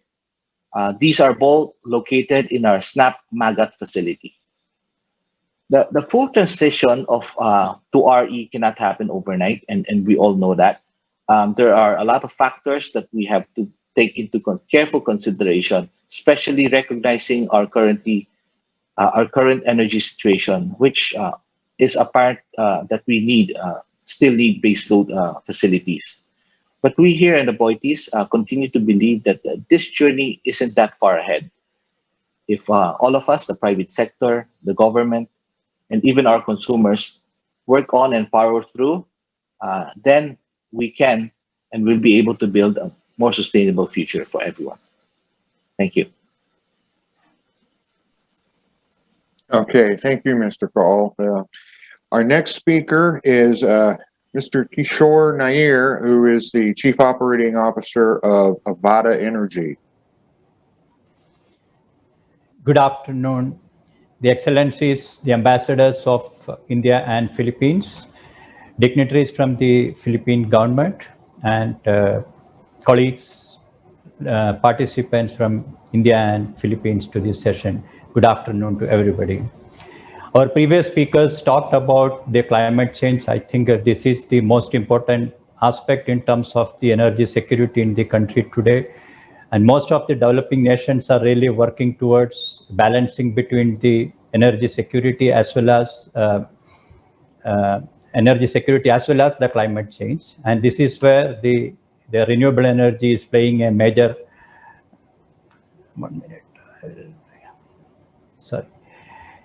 renewable energy is playing a major part in the energy security. I have a brief presentation. I don't want to go into the detailing of the climate change aspects. The previous speakers have already talked about, and the Joint Secretary has talked about the various aspects and the policy initiatives that is taken by the government of Philippines. It is very heartening to see that Philippines is really taking very forward-looking steps towards meeting the clean energy goals as well. Let me just open a brief presentation about our capabilities and what we are in India and what are the areas where we can cooperate. We are one company in India which is, we had put our presence in the country for the last 10 years. We are an early player in the country when government of India had taken steps to promote the renewable energy. And as early as 2010-11, government of India had brought in a national solar mission. And that was the starting point of improving or increasing the renewable energy contribution into the energy sector. And we were an early player, and we started with our first project, which was commissioned in 2011. Over the years, in 2012, we commissioned India's largest solar project of 50 megawatt, because those days even 5 megawatt or 10 megawatt was considered as large projects. So we commissioned the first project of 50 megawatt in 2012, and in 2013 we commissioned world's second largest project of 151 megawatt in India. And going forward in 2014-15, we attracted large investments into the company from the international institutional financial bodies like ADB, DG, etc. They invested into the company. And 2016, we became the first company in the country with 1 gigawatt of operational capacity, which we monetized, and we sold the assets to Tata Power. And we started and rechristened our company from Wellspun Energy to Avada Energy in 2016. And then from 2016, we had developed a new platform under which, as of now, we have an operational capacity of 1.4 gigawatt. And we are having a pipeline of another 4,000 megawatt, 3,000 megawatt, adding up to about 4,500 megawatt pipeline as we are having as of today. And we got the investments coming from ADB and DG again, who exited recently, and we got a fresh equity infusion from PTT from Thailand. We are a company, we are not only a developer, we are also a total turnkey EPC service provider, and we have got a center of excellence in delivering the solar as well as wind projects. We have shown our excellence in developing utility scale solar projects, supplying large projects and supplying power to the DISCOMs and various industrial consumers under the open access mode. In the process, we are developing one of the world's largest solar project of 1400 megawatt at a single location in India. And we have also developed wind projects starting from concept, like identifying the site, putting up the wind mast, and doing the entire engineering, procurement, and construction and commissioning, and also the operation of those plants, all by in-house team. So we have developed a center of excellence in delivering all aspects of the renewable energy projects in India. We have also developed distributed and microgrid solar projects with the storage facilities. We have developed rooftop projects. And we have also done pilot project in floating solar project, which is a new concept. Our previous speaker talked about the floating solar project that is being developed in Philippines as well. But we have done floating solar projects, and we are currently executing a 2 megawatt floating solar project also in India. And the operation and maintenance of all the RE plants are also being done by our in-house team. So we are an end-to-end service provider for all aspects of the renewable energy. And we are also looking at, with India government's policy of manufacturing in India and promoting manufacturing in India, we are looking at manufacturing of solar cells and modules within India. We are developing these factories. Just looking at our footsteps, where are we today? If you look at the picture, we have done projects all over India in all terrains, all territories, on almost all provinces of India. And we have executed and commissioned 2.5 gigawatt of solar and wind projects till today, 1.1 gigawatt by Welspun, our previous entity, and 1.4 gigawatt by Avada today. And we have a committed pipeline of close to 4,000 megawatt, and we are looking at a target of 5 gigawatt to be commissioned by end of next year. And we are looking at 11 gigawatt to be commissioned as an operational capacity by 2025. We have a mix of customers. We have done projects with the state utilities. We have done projects with the central utilities, and we are also working and delivering energy to the industrial and commercial customers as well. We got some of the dignitaries of the countries visiting some of our plants. On the left, you can see the Honorable Prime Minister of India in one of our projects, and the middle pictures and the right side pictures from some of the union and the state chief ministers visiting our projects. We got investments from ADB, Proparco, DG, and PTT, and we have good relations, banking relations with most of the financial institutions in India. We heard about the story of India. Where Philippines is today was where India was about 8 to 10 years back, and Philippines has come up with very good policies, and India had hardly any capacity about 10 years back. And the good thing was that India came up with enabling policies, and there was a visionary from the government of India who had set in the policies to make sure that we combat the climate change and we promote renewable energy. And India came up with a policy of 175,000 gigawatt capacity to be commissioned by 2022, out of which 96 gigawatt is already commissioned, out of which 42 gigawatt is by wind. And looking forward, we are looking at 450 gigawatt of operational capacity from the RE sector to be done by 2030. The key attributes in the policy making was we had set a long-term vision. For 5 years back, the government has set a vision of 175,000 megawatt to be commissioned, which was very ambitious at that point of time, but government was committed to achieve this target. So the long-term goals of 175 gigawatt by 22 and even more ambitious target of 450 gigawatt by 2030 has really given the stability in the policy, and that made attracting a lot of investments into the renewable energy sector. And this has really helped in investor confidence and putting their money into the renewable sector, making reasonable returns from the sector. There was a lot of thrust on the infrastructure development because the renewable energy projects are generally located in the remote areas of the country. You need to have the evacuation arrangements to take the power from those areas to the load centers. So government parallelly worked on developing the infrastructure to evacuate this power. And there was a very clean and transparent bidding mechanism where the investors and the bidders and the IPPs got confidence that everything is in a very transparent mechanism. So this has really helped us bringing in competition and lowering down the tariffs also. And as a new venture, government is looking at attracting more investments into the manufacturing sector, and government has certain policies which is really helping and enabling investment into the manufacturing sector. All these policy initiatives have helped in bringing down the tariffs from 38 cents in 2011 to 2.67 cents in 2021 as of now, which is one of the world's lowest cost of energy anywhere in the world today. And where India and Philippines, or our company as well as the Philippine companies can collaborate is we can have the technology transfership in the solar equipment manufacturing, development of projects and wind turbines. Offshore is a good opportunity for the Philippines because of an island nation. Floating solar project, our previous speaker talked about floating solar projects. A country with lot of water bodies, this is a good opportunity and option for looking at floating solar projects.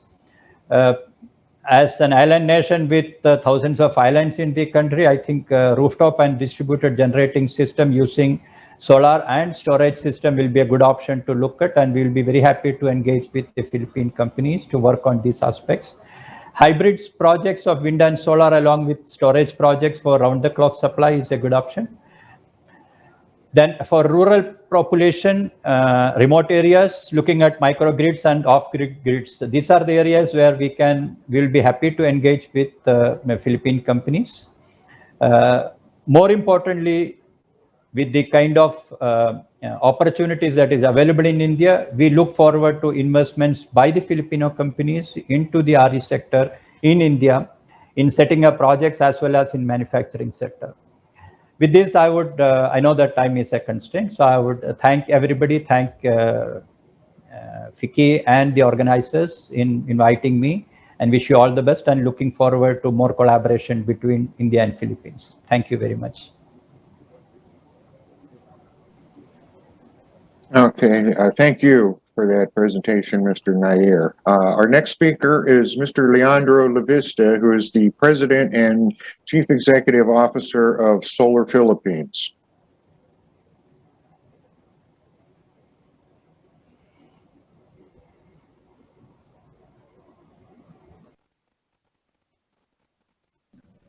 Hi, good afternoon, everyone, and to your excellencies and honored guests. It is a pleasure to be able to address this very distinguished group. And to the team at Manila Times, thank you very much for this invitation.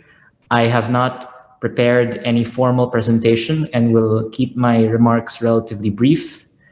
I would first like to express my admiration to the people of India for having the greatest ambitions for the renewable energy transition, with Prime Minister Modi having stated that he wants to have 450 gigawatts of renewable energy installed by 2030, considering that the current power demand of India is just over 200 gigawatts, and he wants to have almost 1.4 times the current power demand in renewable energy capacity by 2030. That is truly a very ambitious and admirable goal, and one that I think will be achieved because of the very competitive prices for renewable energy that have resulted from India's auction system.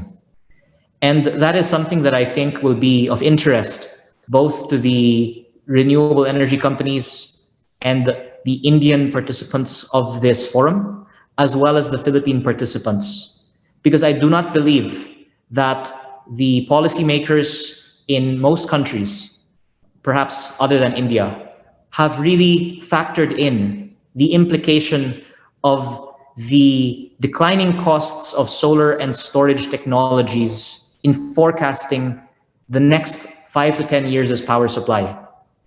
If we are to consider the record prices for solar in India, now below 2 rupees per kilowatt hour, or I believe 1.35 pesos per kilowatt hour.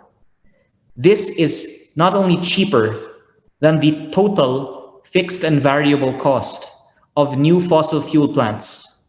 It is even lower than the marginal cost of fossil fuel plants, such that it is perhaps already a widespread phenomenon in India that even the existing fossil fuel power plants are decreasing their dispatch, decreasing the amount of fuel they are burning, not to mention not getting paid for their existing capital investments, and instead just allowing renewable energy to be dispatched when renewables are available.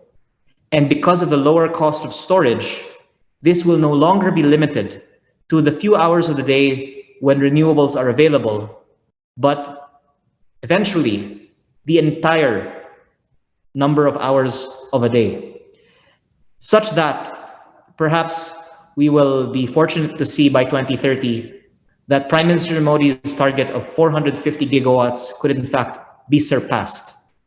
To put this in a Philippine context, if the cost of solar in India is 1 pesos 35 centavos per kilowatt hour, perhaps the adjusted cost of solar in the Philippines, considering certain higher costs here and lower panel efficiencies, would be 2 pesos per kilowatt hour before considering land.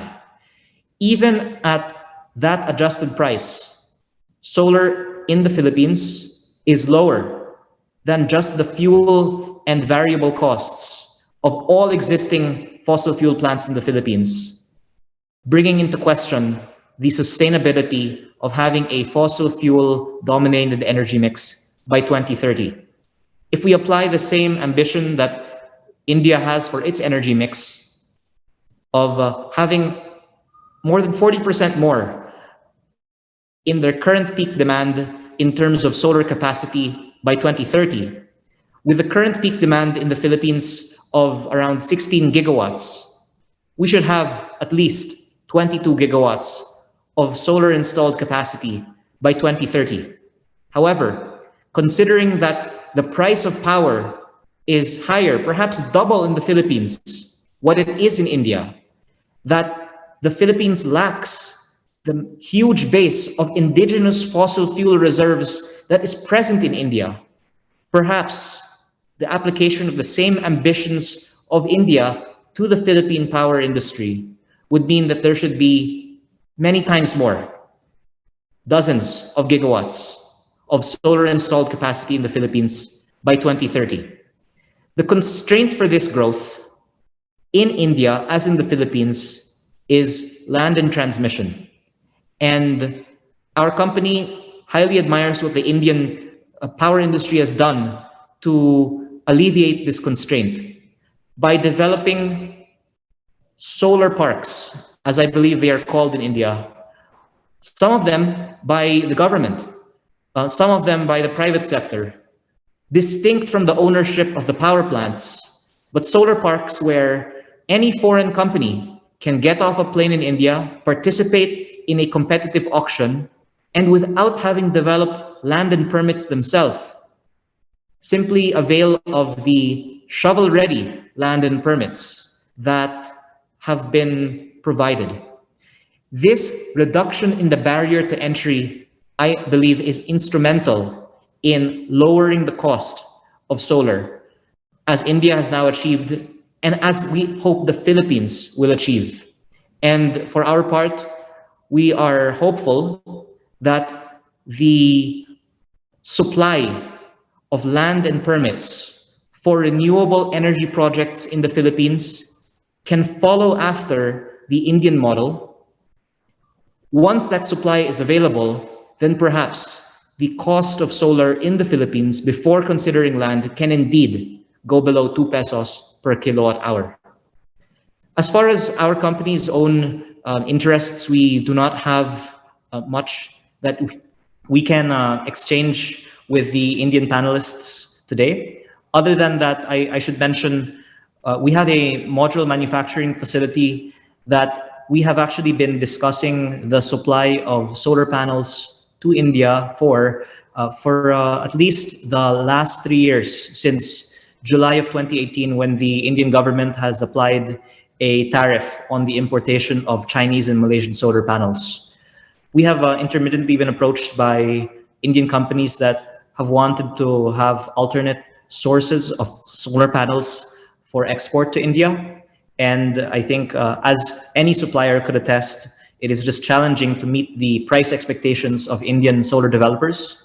But should there be any interest for non-Chinese solar panel supply, we would be very happy to discuss collaboration in various forms with any Indian participants here today. But yes, all that being said, the whole world is benefiting from the great strides that India is taking to increase the scale of solar development, because that scale is helping drive down the cost that all of us, even here in the Philippines, will benefit from once the costs will make solar with storage the most competitive source of power in the coming years. Thank you. Okay, thank you very much, Mr. Leviste. Our next speaker is Mr. Shivanand Nimbargi, who is the Managing Director and Chief Executive Officer of Ayana Renewable Power from India. Sir, welcome. Yeah, thank you, everyone. Good afternoon, His Excellency Ambassadors of India and Philippines, and the distinguished audience on the call. It's been quite interesting to listen to the participants so far. As can be noted from the various speakers, I think India, Philippines have a lot in common, and there's a huge focus in terms of growing the renewable energy capacity in both the countries. And a lot of steps in terms of regulations and policies are being taken by both the countries on how to further enhance and continue to grow.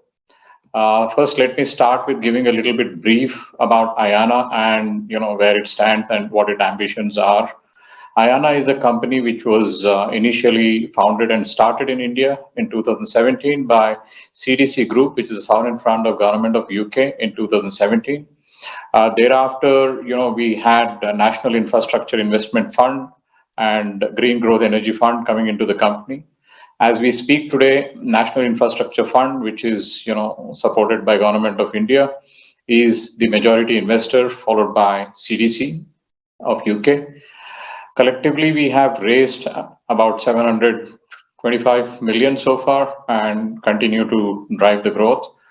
As we speak, Ayana has a total capacity of about 1.5 gigawatt operating plus construction. Our immediate stated objective is to get to about 10 gigawatt by 2025. And we would like to be a major contributor in the renewable energy growth in the country. Our focus areas are on all technologies, right from solar to wind to hybrid, and we are also looking at some of the hydro opportunities going forward. And our ambition is to grow the company both organic and inorganic wise.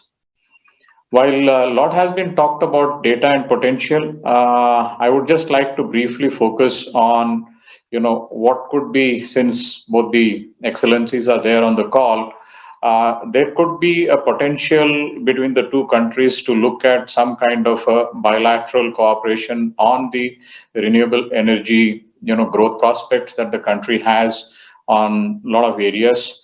Like from the earlier participant, I heard that there was a possibility of utilizing the modules coming out from China, from Philippines to India, given the restrictions of China and other things. India is now focused in terms of being self-reliant on manufacturing, as per the Atmanirbhar program, announced by Honorable Prime Minister Mr. Narendra Modi.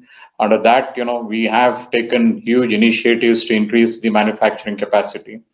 So already India is quite established on the wind manufacturing with, earlier on Suzlon, we had the presentation, and there are other manufacturers in the country with huge capacities being there. And a lot of the turbines today are getting exported. And plus, with the stated program on the solar side, India is set to become a major hub on the solar panel manufacturing too, with huge capacities coming up in multi-gigawatt capacities.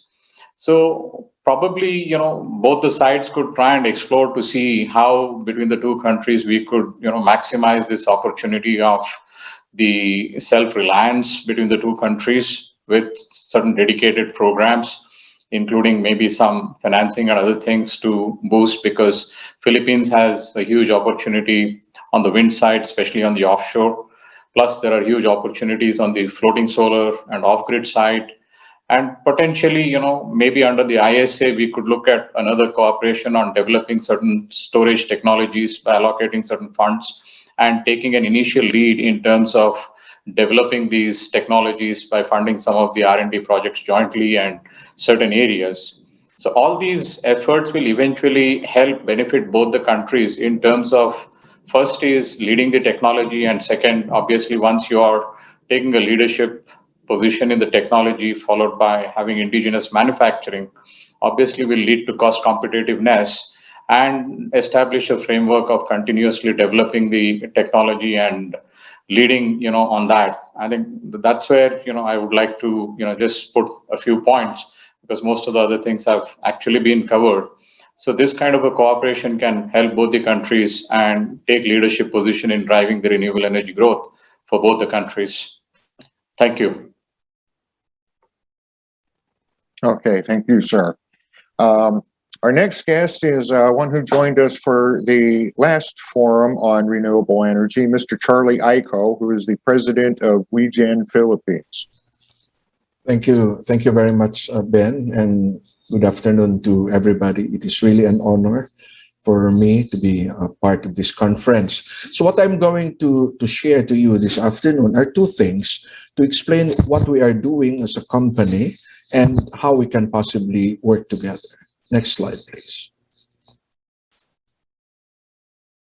So this is where we are, and it was explained earlier. If you look at the trajectory from the year 2003, and then even on 2008, when the Renewable Energy Act was passed, you can see that the percentage of renewable energy in the total energy mix of the Philippines has gone down considerably.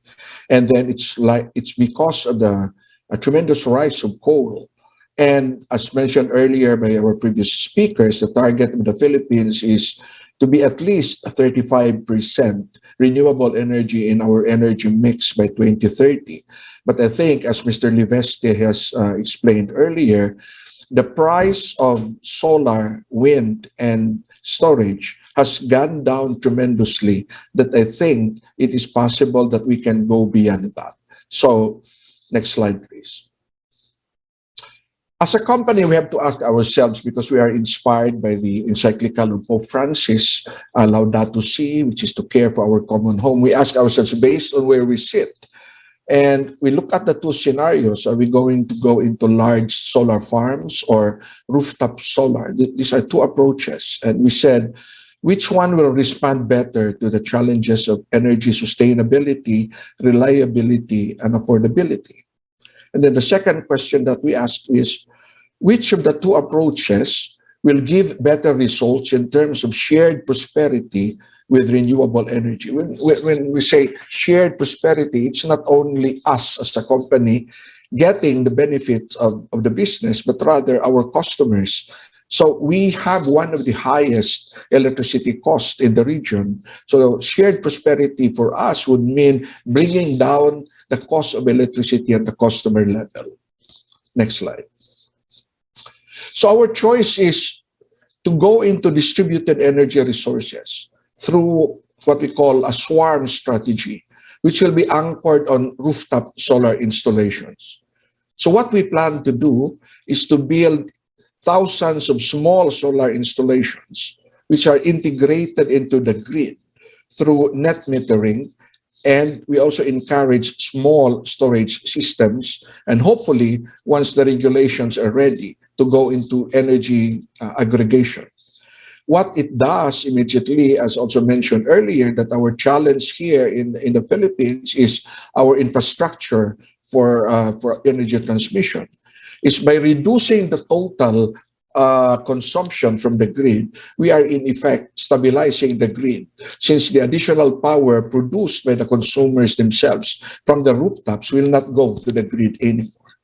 And then, by producing electricity at or near where it will be used, the customers themselves will have reliable and much cheaper renewable energy source. In fact, even while they are still paying for the system, they could already save as much as 20% of their electricity cost. In a period of 25 years, it is very easy for them to save up to 60 or 65% of their electricity cost, compared to buying all of that power from the grid. Next slide.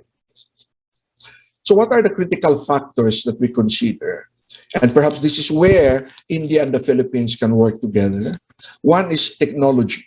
We have to choose technologies which have very high performance, reliability, and safety, because these are long-term investments for our customers, which will go beyond 25 years. And we have to be very cost competitive. And I'm happy to hear from our colleagues, from our counterparts from India, of their cost competitiveness. And our system should be easy to monitor and maintain, because if these are small systems, we cannot afford to have a very high operating cost and O&M cost. So it has to be monitored remotely and maintained remotely. And then third, which is very important, is not all people can afford a hybrid system. So our technology should be modular and scalable, meaning people can invest first in a grid-tied system, which can easily be converted into a hybrid system once the price of storage has gone down. The second is finance.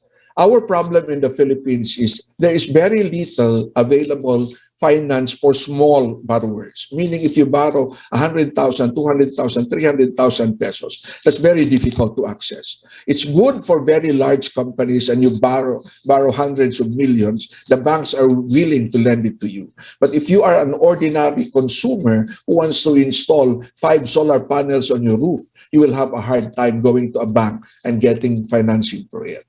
So that is perhaps where we can get the financial muscle of India to help the Philippines. And we also need a robust collection system and using online platforms. And we know that India is very good in terms of technology, in terms of IT.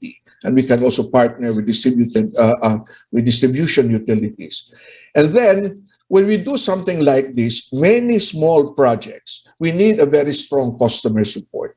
The advantage in the Philippines is we had a rural electrification program in the 70s, where thousands of community-based electricians were trained. We can do the same, but this time we will be training solar PV installers who will also be the one who can do quick operations and maintenance. And we need a network of outlets and distribution centers where people can go and buy high-quality solar PV components. Next slide. So do we have enough roof? We have 23.9 or 24 million rooftops by 2020. Even if we only touch 40% of that, at 10 million, and install the minimum of maybe 2 kilowatts of the 10 million, we are talking of a potential of 20 gigawatts. And if we are very slow in doing that, and we implement that in 20 years, that's a potential of 1 gigawatt per year. So there is so much opportunity for us to share. And we would like to invite more players because that's the only way we can create a movement and get excitement in the market. Next one. So we need to have synergy with the big players and micro solar installations because, for example, as mentioned by Abuitis, they are now going into storage. And if we can use their storage, where we can store excess electricity from our rooftop installations, then that is an example of synergy. Next slide. So we can build on each other's strengths. I have begun using an Indian-made motorcycle, Royal Enfield, and you can see there my contact details. Thank you very much for this opportunity. Okay, thank you, Mr. Aiko. Always interesting to hear from you. Our next speaker is Mr. Devin Narang, who is the country head of Syndicatum Renewable Energy India. Thank you very much. Good morning, good afternoon, everybody. Excellencies, pleasure to have met all of you on this webinar. Philippines Ambassador to India and our Ambassador to Philippines, who I've had the opportunity of meeting when he was in Berlin many, many years ago. Ladies and gentlemen, members of the press, Manila Times, thank you very much for inviting me. I'll give a 20-second introduction of Syndicatum. Syndicatum is an owner, developer, investor of renewable energy projects. As we speak, we have 130 megawatts of projects in Philippines, solar projects in Philippines. We have a partnership with Joy Leveste in Philippines and Total Iran, and we are investing more in Philippines in solar and wind. I think of all the speakers, my Indian friends on the webinar, I think I'm the only one who has visited Philippines 8 times to look at and study the renewable energy market. So I'm going to be slightly different. Ben, I may be slightly controversial, so please forgive me, but I am not going to speak more about the company, but I'm going to tell all of you the opportunity you have in Philippines, which you're missing, which you can see every day, but you don't know what to do with it. As we all know, Philippines has, I think, 14,000 islands or 10,000 islands. I don't remember the number now. So and each island is powered by diesel sets. Most of the electricity comes from diesel sets or fossil fuels, which is the base load power. Solar and wind are intermittent sources of power, and therefore they need base load power to ride on. The biggest opportunity to collaborate between India and Philippines is this area of bioenergy. India is a sugar producer. Philippines is a sugar producer. We both produce sugar from sugarcane. I have had the opportunity to travel extensively in Philippines. And when I was driving from Makati past the Clark's air base, I saw sugarcane fields and I saw farmers burning the cane to get the leaves off so that they could move the sugarcane to the sugar mills. I then went and met the sugar mill owners, and I was actually horrified to see that the technology being used by sugar mills in Philippines is what India used 30 to 40 years ago. Now, what your farmer is doing is burning renewable energy. So what Philippines needs to do, in my opinion, apart from wind and solar, and I'm not talking about wind and solar because enough has been spoken by the previous speakers, is to have a good bioenergy policy. India can help Philippines in providing boilers, which I'm sure Thermax will talk about, and turbines, which are high pressure turbines. Now, what is the advantage if you set up a sugar cane, which is bagasse, and a biomass agri-waste generating boilers and turbines? One, that this is base load power, which is available 24/7, 365 days of the year, or 330 days of the year, giving a month for cleaning and maintenance. On this base load power, solar and wind can ride. So every 1 megawatt of bioenergy or bagasse-based power produced or biomass-based power produced is equal to, you need 4 megawatts or 5 megawatts of solar power, because these plants run at 90% PLF and solar plants run at 20% PLF. So that's one. The land requirement for 1 megawatt of solar, you require 3 to 4 acres. For 1 megawatt of bioenergy, you don't require too much land. It can be housed inside the sugar mill or it can be housed separately. All the pollution which is created by burning agri-waste or bio-waste, it could be paddy straw, rice husk, or whatever you name it, can be burnt in these boilers. So you save pollution, you save the environment. You don't need land, much of land. It is politically correct because the farmers get paid for a waste which they're burning. So that's another advantage. The other thing is that India and Philippines can actually collaborate in this area. India can provide all the technology which is required. I am very familiar with the existing laws in Philippines where foreign companies are not allowed to construct and you need to have a local joint venture. Fair enough. You want to promote local industry, that's fine. India can provide you with the equipment. We have the qualified engineers. We can train your people. We can train your engineers. And this could be really a game changer for Philippines. Now, the other advantage Philippines has is that your rate of interest is, I think, 6%. In India, the construction rate of interest is much higher. So what you need to do is that you need to have a policy. Philippines needs to have a policy which suits its own requirement. You cannot copy paste. You need to take the best, as has been explained by my previous Indian speakers, of policies which have been formulated in India. You need to evolve them and fitted into a Philippines model, because wind is something which is terrific. You have different climatic conditions. I've experienced typhoons in Philippines, heavy rainfall in Philippines, and therefore your plans and strategy in Philippines has to be what is suitable for your country. You just cannot sometimes put windmills in areas where there's going to be extensive typhoons, or you have solar modules which will blow off. But if you have bioenergy plants, you can set up these 5, 7, 8 megawatts baseload power plants, even in the islands where you have a transmission issues.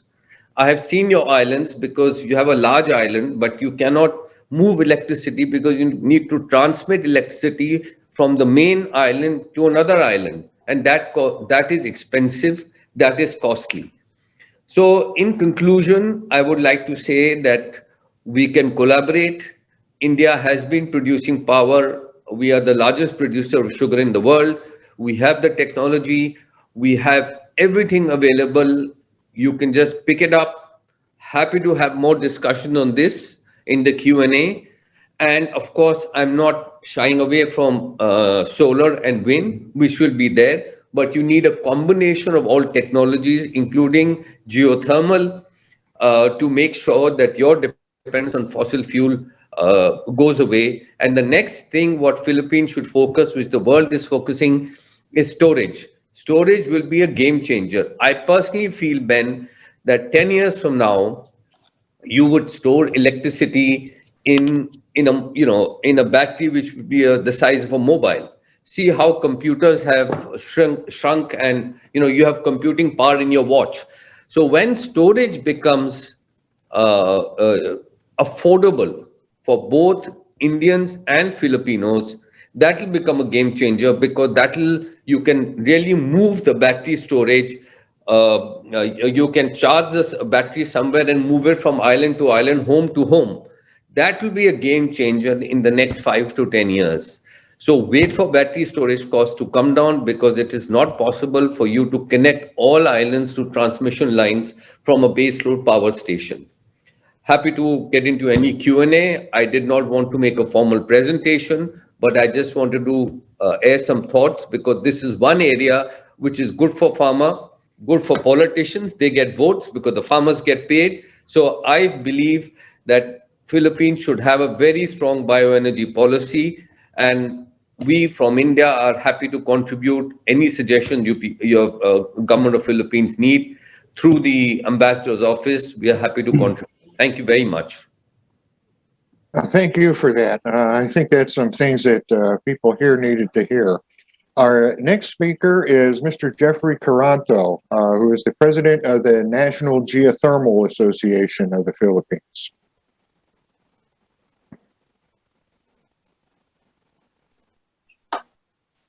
Good afternoon, everyone. It is my honor to be invited for this conference, and my pleasure to share with you the developments and opportunities in the geothermal sector in the country. Let me just quickly share my screen. I have prepared a few slides just to provide a context of how the geothermal development has been proceeding in the Philippines. So I represent the NGAP, the National Geothermal Association of the Philippines. We basically, just a quick introduction on the association. We are composed of the different producing companies in the Philippines, exploration companies, consultants, contractors, and even students. So we basically represent the industry. We collaborate a lot with the government, especially with the Department of Energy, in advancing geothermal development in the country.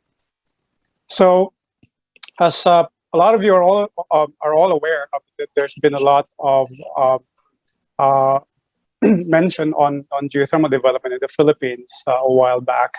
And the Philippines now ranks number 3. We used to be number 2 next to the US, but Indonesia has surpassed us for the last couple of years.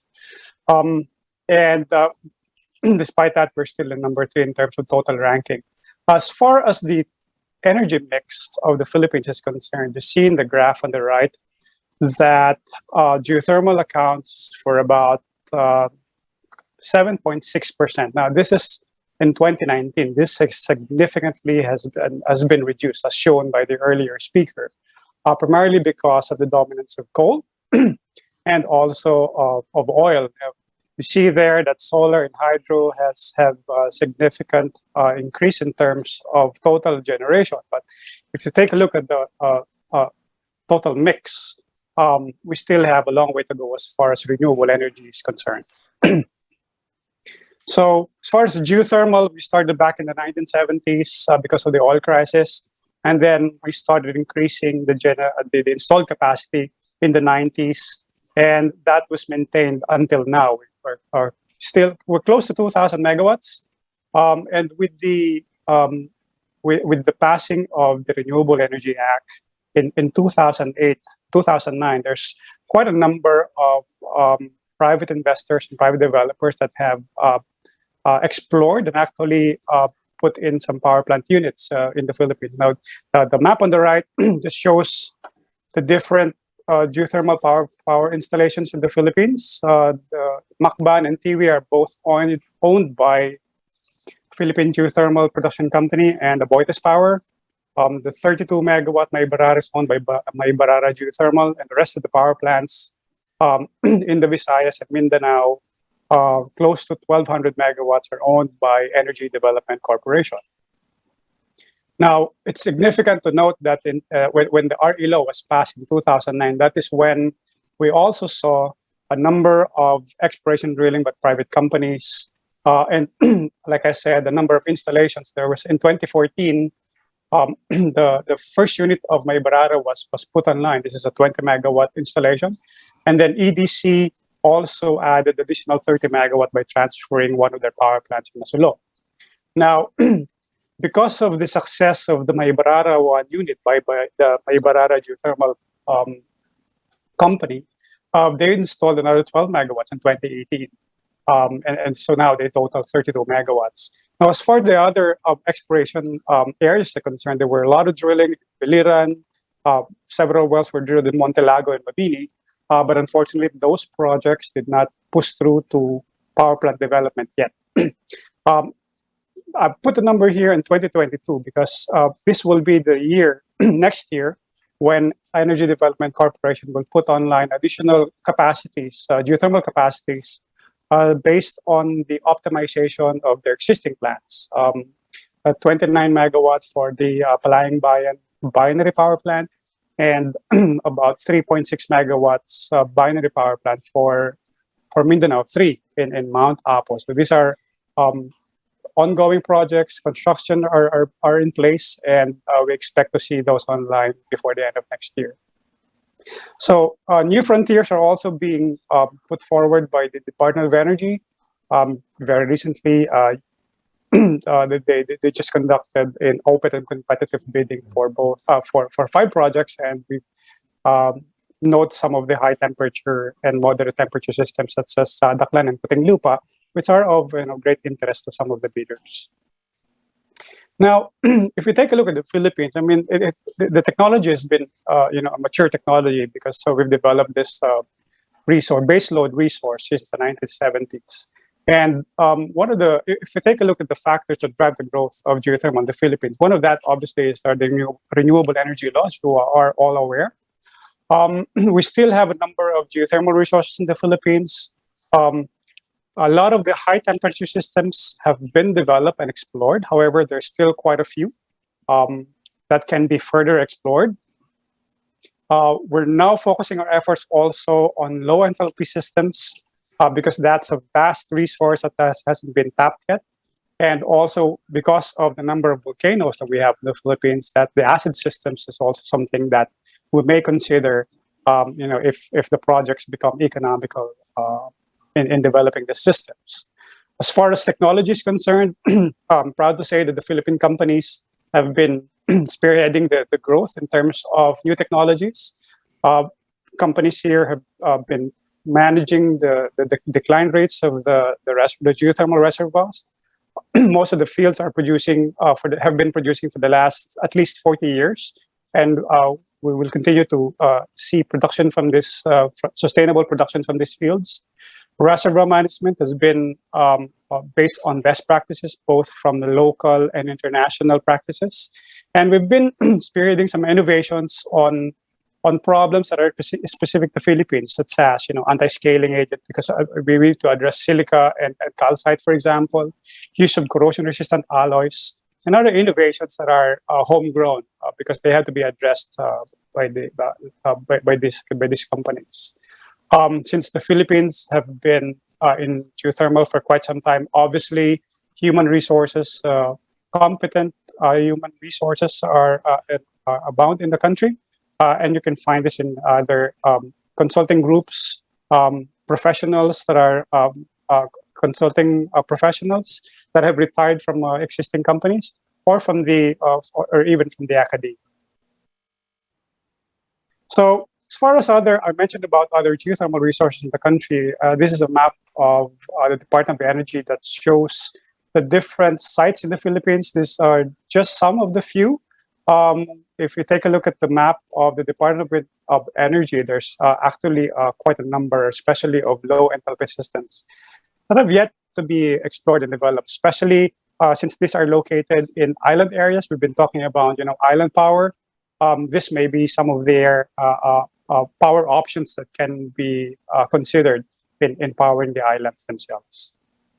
And this can be seen at the Department of Energy website. That ends my short presentation. Thank you very much. I hope I provided a small glimpse of how the geothermal industry is in the Philippines. Happy to answer any questions if you have any. Thank you. Okay, thank you, Mr. Caranto. And our last speaker for this session, certainly not least, is Mr. Umesh Barde, who is the Chief Executive Officer of Thermax Limited, India.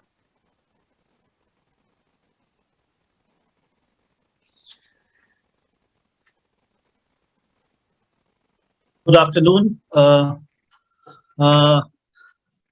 the excellencies from Philippines as well as from India, my fellow colleagues, Ben and Mr. Dante, thank you for giving this opportunity to me for presenting Thermax as an organization who has invested time, effort, and energy in a beautiful country called Philippines. For past 20 years, we have been experiencing the hospitality of Philippines as a country. I would like Ben to project our presentation if he has.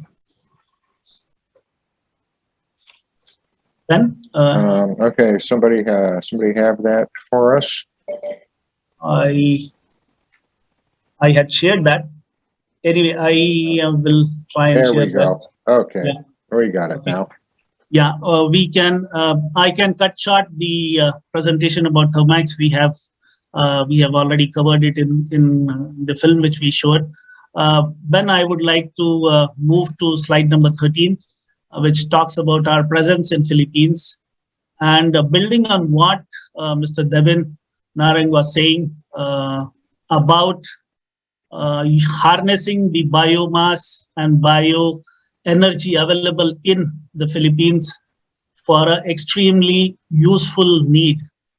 The policy existed quite some time back, 2008, and based on that, Thermax built more than 7 to 10 installations in Philippines, which are currently running and supplying power to the national grid of Philippines at various locations. Some of these projects are displayed here. Then you can scroll one by one. These are the projects. These are only the photographs of the projects which we have done. As an organization, Thermax, I would like to share, is an environment energy major engineering company in India, and we are one of the largest manufacturers of boilers in Southeast Asia. We have harnessed the technology to burn the industrial waste, may it be the agri-industry, may it be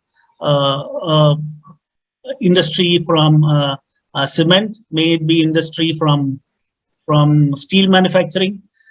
All these energies actually can be harnessed and converted into a useful use for sustainable growth of the industry as well as the country. Our presence in Philippines has been for more than 20 years, and we have proudly trained and built a huge relationship with many industries in Philippines. We not only construct the power plants, we also operate and maintain those. And slowly and steadily, we hand over the projects and the technology and the know-how to the Filipino engineering fraternity. Our investment into Philippines has been largely from a point of view of sustenance of the existing biomass and various industrial waste which are available from any industry as such. Our experience based on our association with many industries helps us to build such sustainable solutions not only for the industry but also for the entire mankind.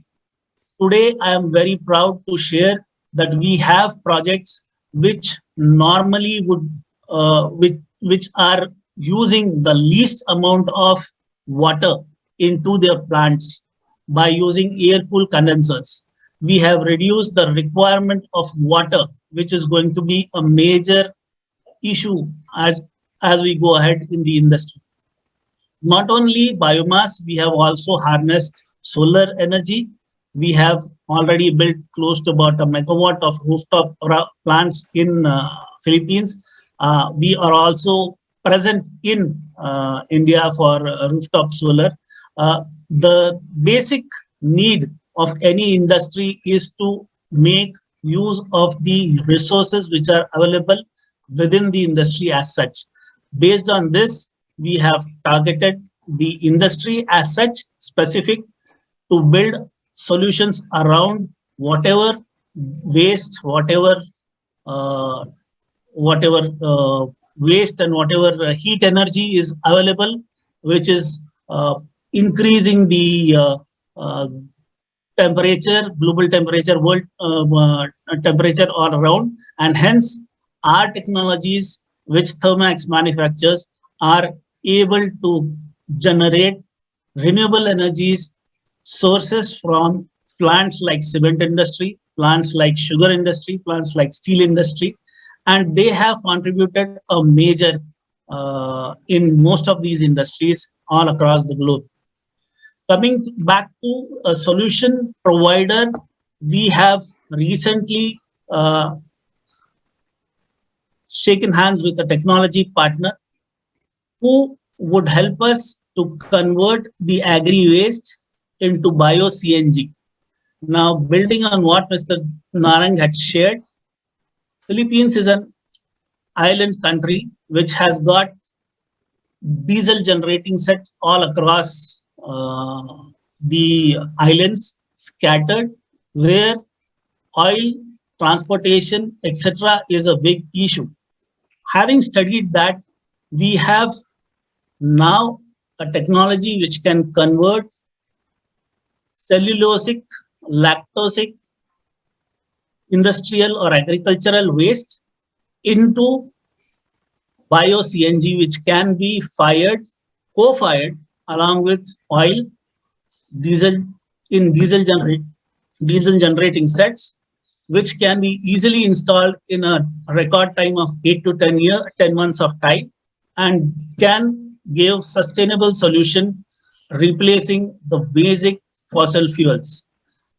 As a commitment to the environment, we also are in continuous struggle to build technologies which can utilize the industrial waste which are generated from various other industries. For example, but if you can scroll down, I would like to share some of the solutions which we have given.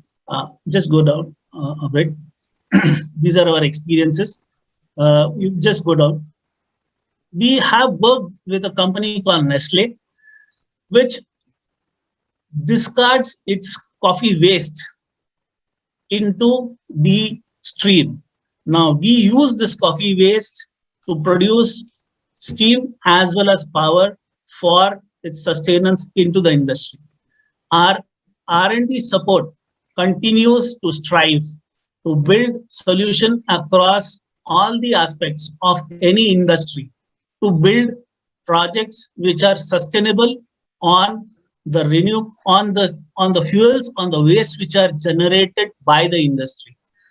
Building plants of bigger nature, yes, we have done. We built coal-based power plants as well, up to 300 megawatts. But as a contribution to maintain or sustain the energy and environment of the world, we have done a very important project in India, which is based on solar thermal technology, which actually replaces the coal consumption during the daytime.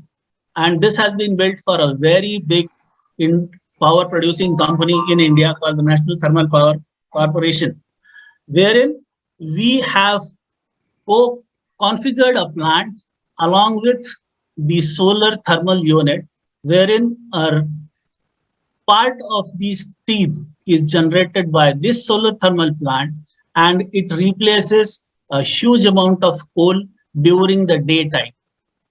Further building on our capabilities to make energy more sustainable into the world, we are now developing software wherein we will be able to give a solution to the industry which will ensure that the least cost of the energy is put to the maximum utilization with software algorithms which are produced, which will be produced by Thermax, along with some of the excellent software engineers from institutes like IIT, etc. So these will help our clients to utilize the most cost-effective energy source. Today, most of the industries have multiple sources of energy within their plant, so that they can decide which is the least cost energy produced and which can be harnessed for their betterment and for their use as such. Go ahead, Ben, can you just go forward? These are some of the installations which we have built across various Southeast Asian areas, Southeast Asian countries. The biggest being as the most important installation being in Colombia, which is one of the largest gas-fired boiler in a sugar industry in Colombia. This is a unique technology which has never been tried till today in the industry. Going forward, we have a huge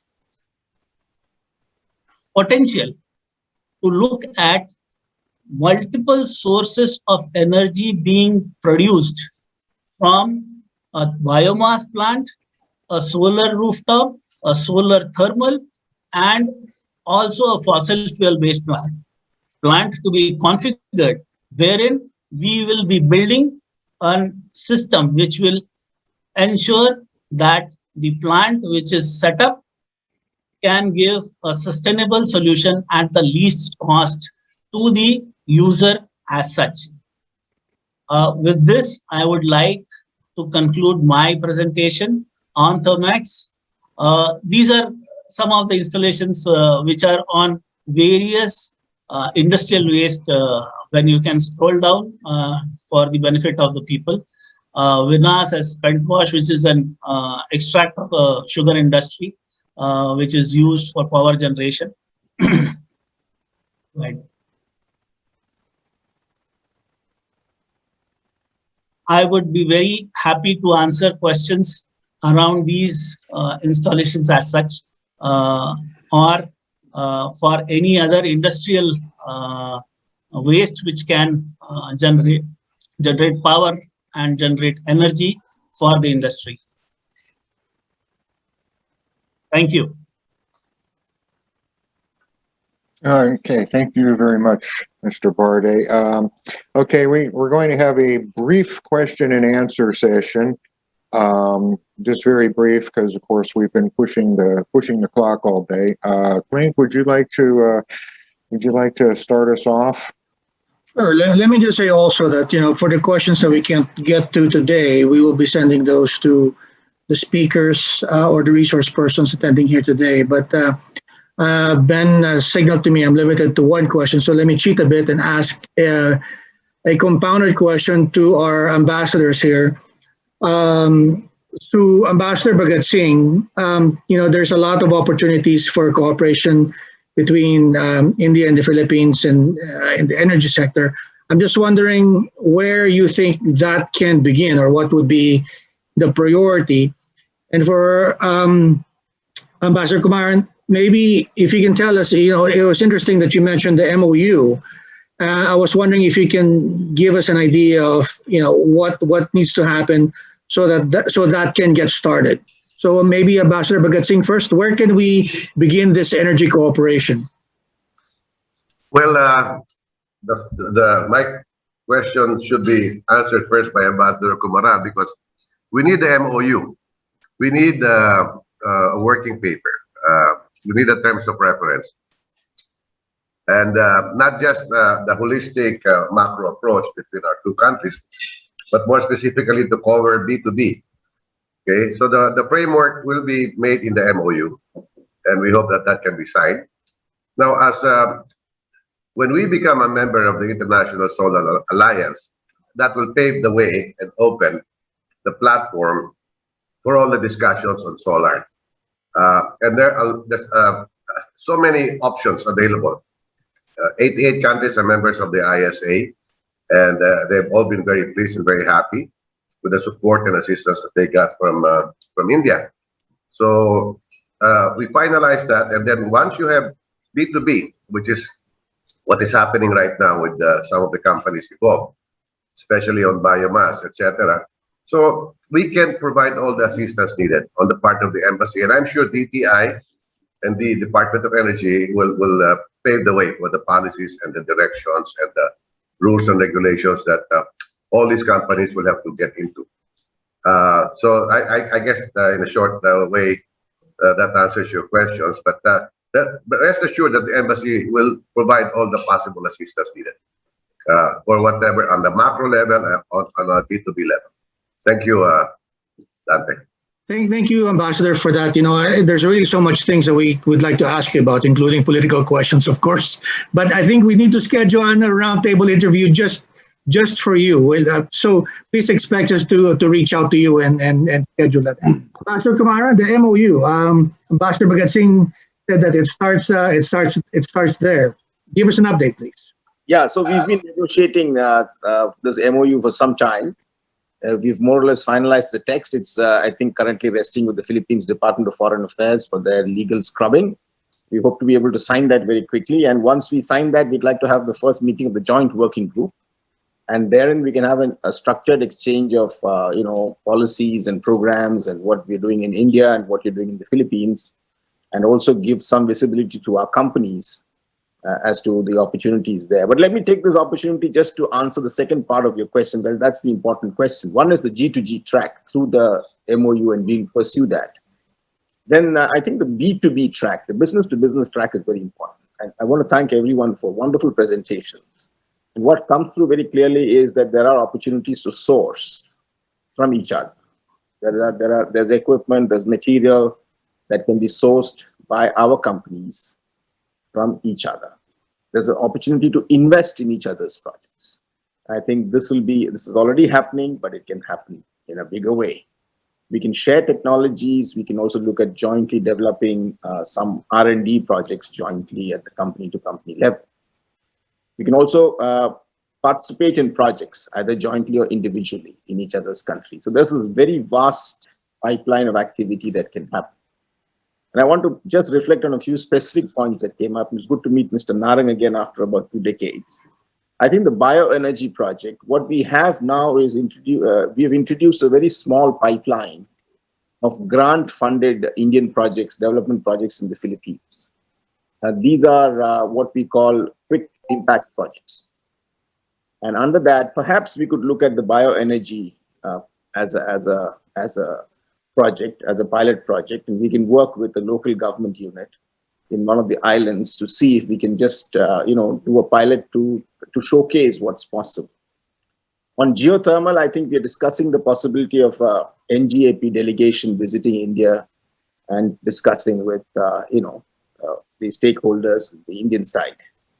And lastly, as I was mentioning in my remarks, we'd be very happy to do a very large wind or solar farm, solar park project in the Philippines, funded with a soft loan from India's Exim Bank. And that would be something that can really scale up the cooperation and have a large impact. I also noticed on the Q&A box a couple of questions about solar water pumping systems, and we'll be quite happy to answer any specific questions of any companies. And just like to offer, as did Ambassador Bhagat Singh, the embassy as a partner. My colleague, Mr. Nishikant Singh, who heads the commercial section, has been working hard at all these conferences. He'll be very happy, and my team will be very happy, and I'll be quite happy to handhold and share any information, make connections between Indian and Filipino partners. Thank you. Thank you, Your Excellency. Ben?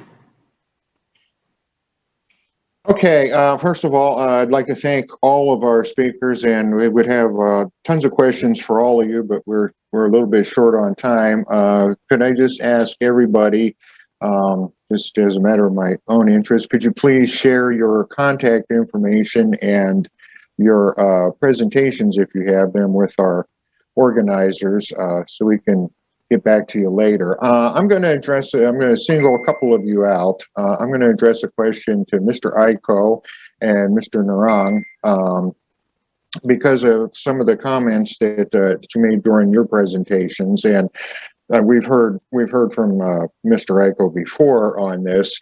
What do you, from your respective positions from India and from the Philippines, what do you see, the both of you, as the biggest obstacle to more uptake of renewable energy here in the Philippines, and along with that, the biggest obstacle to more Indian-Philippine cooperation on renewable energy? Mr. Devin, you want to start? Yeah, sure. Look, Ben, I think the obstacle is just in the mind. When I went to, and I'll do 10-second analogy. When I came to Makati for the first time, I went to the museum and I saw the historical links Philippines had with India. It's very well documented in photographs in the museum. So it's a question of mindset. It's a question of mobility for people to reach Philippines and understand the opportunity which that country offers. Unfortunately, the direct flights have stopped. Forget the COVID period or pandemic period. So one has to either go to Singapore or Hong Kong. So there is a time period to get there. I believe that there is a tremendous opportunity to get Indian skills, Indian experience to Philippines, and Philippines needs to adapt that to suit their conditions. For example, the per ton acreage of sugarcane in Philippines is 110 tons. In India, it's still at 80 tons. So that's an opportunity. Trade has to be both ways. It just can't be one way. It has to be both ways.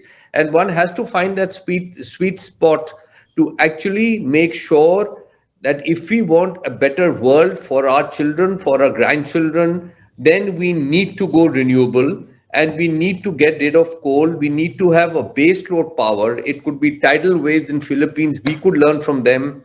It could be number of things. So I think under our ambassador, we should have a joint working group, or we should create a renewable energy forum between the two countries, who should meet regularly, either on webinar or physically when time permits, and exchange ideas so that a proper technology flow can take place from both sides. Okay, Mr. Aiko, you want to? All right, thank off on you. that? I'll put it into a context so that it's easy to understand. Let's take Mindoro as an example, because I think for the Philippine side, we know that Mindoro is just off southern Luzon, and it has a huge power problem. They're experiencing almost a daily brownout there. Now, I agree with the idea that there is an opportunity to put up a base load there using biomass, for example, using technology. But the other approach to do that, to complement that approach, is to have these massive installations on rooftops of the residences and buildings all over Mindoro, which would be affordable to individual households. So if I would say, for example, that it's only 2 kilowatts per house, and it's 80,000 per kilowatt peak, that's 160,000. The problem then is that if each one of them will go to a bank and borrow, there's no big bank who is willing to lend this money, for the simple reason that it is too expensive for the bank to lend out small loans. That's just how big banks operate. So how can we solve this? Small players like us and other small installers like us can do all the installation. We can source technology from India. The technologies that we would need would be, of course, the solar modules, the solar panels, inverters and microinverters, mounting system, if we can get that in India. But very important is, if we will have an opportunity to aggregate all of this and transfer all our receivables, all our assets to one company, a yieldco, which is like the real estate investment trust in the real estate company. If we put all our receivables there, and we use the Indian financial muscle, okay, to buy that receivables or those assets which already have predictable income stream, then we can easily move to other new projects. It's like this. And then the second one, which really caught my attention, is the idea of storage. It's very expensive right now to do storage on a per house basis. It is available, but it is still expensive. But we can talk of a community battery, a community storage. If we are familiar with the electricity system in the Philippines, remote areas, remote communities organize themselves into what we call the Barangay Power Association, in which there is a mother meter from the electric cooperative, and they have sub-meters per house. You can imagine that if we put a community storage there, where all the excess electricity from each house will be stored, okay, it can be distributed within that company. And what we also need from India is the software to do that, because we need a very robust and aggregation software. So if I have to summarize, what are the competitive advantages of India? Technology, they are very good in that. The software, the energy aggregation, they are very good in that. And then they also have a huge financial base. So if we can access that on a B2B, I think we will have a good way to move forward and transition very quickly. Because even as they said earlier, the cost of power from solar and also wind is going down very rapidly. And in fact, in many studies within this decade, the convergence of wind, storage, and solar will bring down the cost of electricity, so that all the fossil fuel plants will become stranded assets. And so we are now at the cusp of that technology revolution, and we would be very happy to explore opportunities that we can work with our counterparts in India. Okay, thank you very much. I'm gonna want to get in touch with both of you guys later on. Thank you. It's very inspiring. Frank, do we want to move on to the next part of our Yeah, I'm program? afraid we will have to because we're limited by time. I myself would like to ask Mr. Narang about what he said about the Philippines being 30 years behind India. Quite fascinating there to ask him details about that. But what we'll do is that we will forward your questions to the relevant speakers here, and I hope that if you share with us your email addresses, that this can be also the beginning of continuing conversation, perhaps offline. But at this point, I'd like to move on to the final leg of our program today, and kicking that off is a message from the Secretary of Department of Trade and Industry, His Excellency Ramon Lopez. Can we please play his recorded message? Ladies and gentlemen, a good afternoon to you all. We'd like to thank the conference organizers, Manila Times, for inviting us to speak before you today on opportunities for trade and investment between India and the Philippines, focusing on renewable energy. We'd also like to recognize the many distinguished guests here at this conference that highlights how prosperity can economically and efficiently be derived from renewable energy sources. As the Philippines builds back better from the COVID-19 pandemic, we aim to strengthen trade and investment ties with other countries under our Make It Happen in the Philippines investment promotion brand. In this case, India has always been one of the Philippines' strongest trade and investment partners. In 2020, you were our 14th top trading partner, our 13th major export market, and our 13th foremost import supplier. What's more, you were our 10th top investment partner for 2020. We'd also like to mention some of the Indian companies in renewable energy that are operating in the Philippines, like Greenergy Solutions in Isabela and Greentech Solar Energy in Nueva Ecija. However, Indian investors in the Philippines can still tap many other economic opportunities to help our bilateral relations reach its full potential. That's why Philippines is currently engaging India in talks for a possible preferential trade agreement covering a number of industries including infrastructure, pharmaceuticals, agriculture and fisheries, and railways, among others. It is not surprising that there are foreign companies involved in renewable energy investing in the Philippines, given that we have an abundant share of renewable energy sources, and thanks to our location near or within the Circum-Pacific Ring of Fire. This area is rich with geothermal resources, estimated at about 4,000 megawatts electric. To date, the Philippines now ranks third to the US and Indonesia in the world's utilization of geothermal energy for power generation, with a total of 1,928 megawatts installed capacity. This contributed about 10% share to the total electricity requirements of the country in 2019.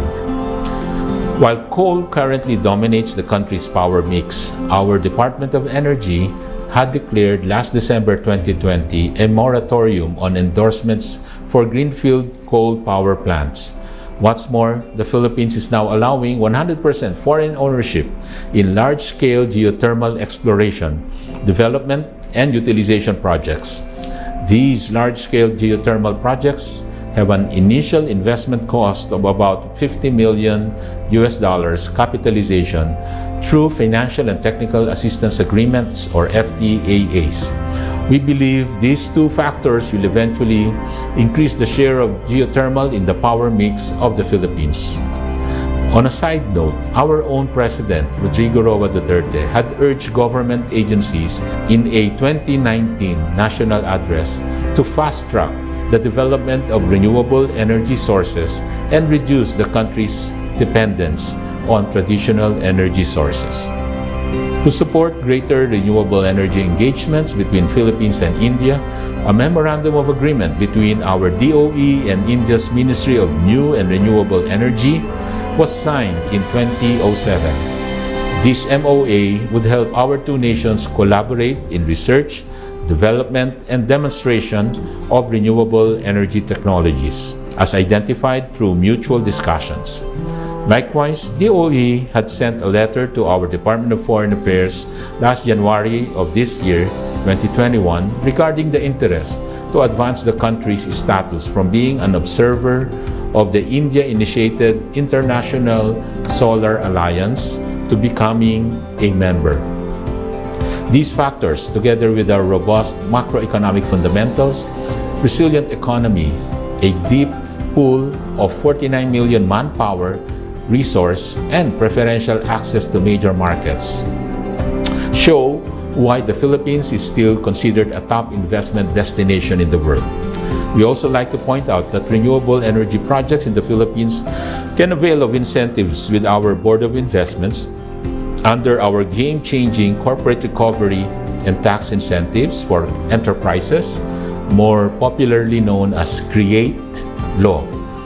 Finally, the Department of Trade and Industry, through the Philippine Overseas Construction Board, is mandated to promote the professional services of local companies in construction, as well as geothermal exploration and development.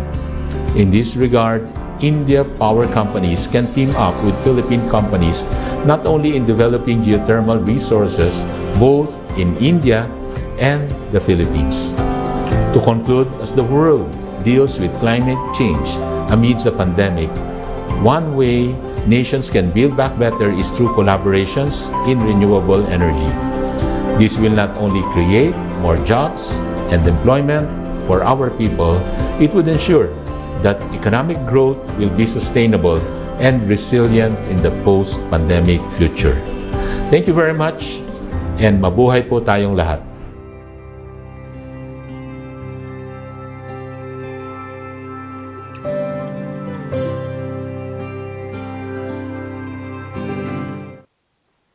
Thank you, Secretary Mon Lopez of the Department of Trade and Industry.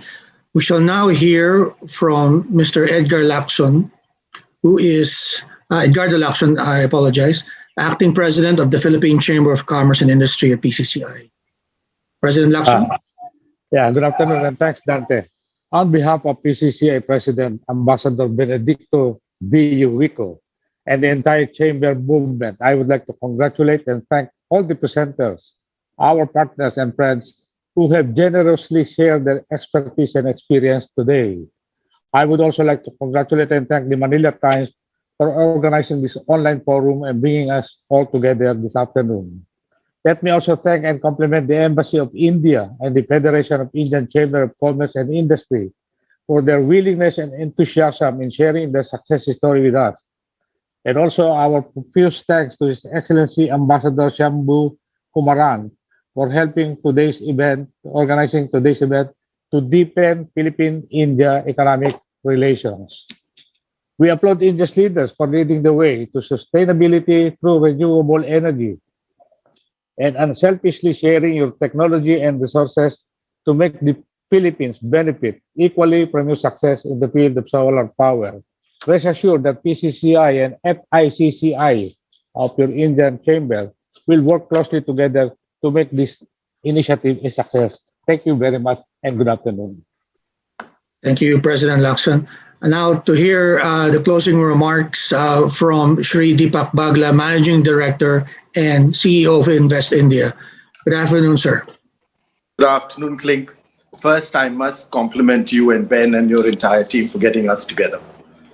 And it's a very, very important and timely subject, Ben. So, and Clink, both of you, and also for taking us through this entire event. A power-packed morning, I must say, and very, very informative and very useful. Thank you for that. And I have to thank Ambassador Kumaran for this initiative and for leading us in this way, which has been very important, and also Vicky. And Ambassador Bhagat Singh, you remember when we just met and you had been kind enough to give us time when you had just taken over. There's a lot to be done on this corridor. And I think the numbers currently do not showcase the potential. I completely agree with that. And in fact, just a few years ago when the Board of Investments of Philippines and Invest India together signed the MOU, one of the areas we had looked at where we see immense potential, and we looked at about 7, 8 of those areas, which were food processing, IT, construction, auto, services, tourism. But on the top of the heap was renewables. And that's why I'm really glad that you brought us together to make this happen. I think there's a lot of work to be done. And from our side, I must say that we are committed. And what I mentioned to Ambassador Bhagat Singh to show our commitment, we have a special dedicated team in Invest India to support any investment on this corridor. And they will provide complete hand-holding from showcasing the opportunity to helping you with your business plan, to getting you all government approvals, and to actually grounding the investments. We've heard all morning that especially in the renewable power sector, there is immense potential and complementarity. But let me add one big pillar to that one. And Kling, what I'm referring to here is the strength of our two economies is on frugal innovation. And this is a sector which is seeing one of the fastest disruptions in history. And the idea here now is, how do we bring both our innovations and our startups together to share their solutions and also to work together to create the best solutions, which are not just for the people of Philippines and people of India, but for the entire world. So one of the things we are suggesting on that one is that, one, obviously, we have this MOU with the Board of Investments of Philippines, and we can take this off right away. But the other one which we've done is that Invest India, the International Solar Alliance, and the World Association of Investment Promotion Agencies, we have a tripartite agreement where Invest India is now initiating a common platform where we will bring in all solutions and startups of the world together. The innovation, so as to speak, from which we can all benefit. So it will be a solutions platform which we are working on together, and Invest India is taking it on. And here I would like to see that we can have a far greater engagement with our friends, colleagues, and the business captains, especially in the Philippines, and work together on that one. So I have taken a lot of notes from the morning today and the afternoon. I will not take too much time because we are beyond it. There is much to do, but I do want to thank each and every one of you for sharing your views, for showing us the complementarity, for showing us the way ahead. And we are there to support it in each and every possible way. We just a click away, investindia.gov.in, and you will have a dedicated relationship manager working with you. Thank you again, Clint. Let me take it back to you. And thank you again for getting us together. Namaskar.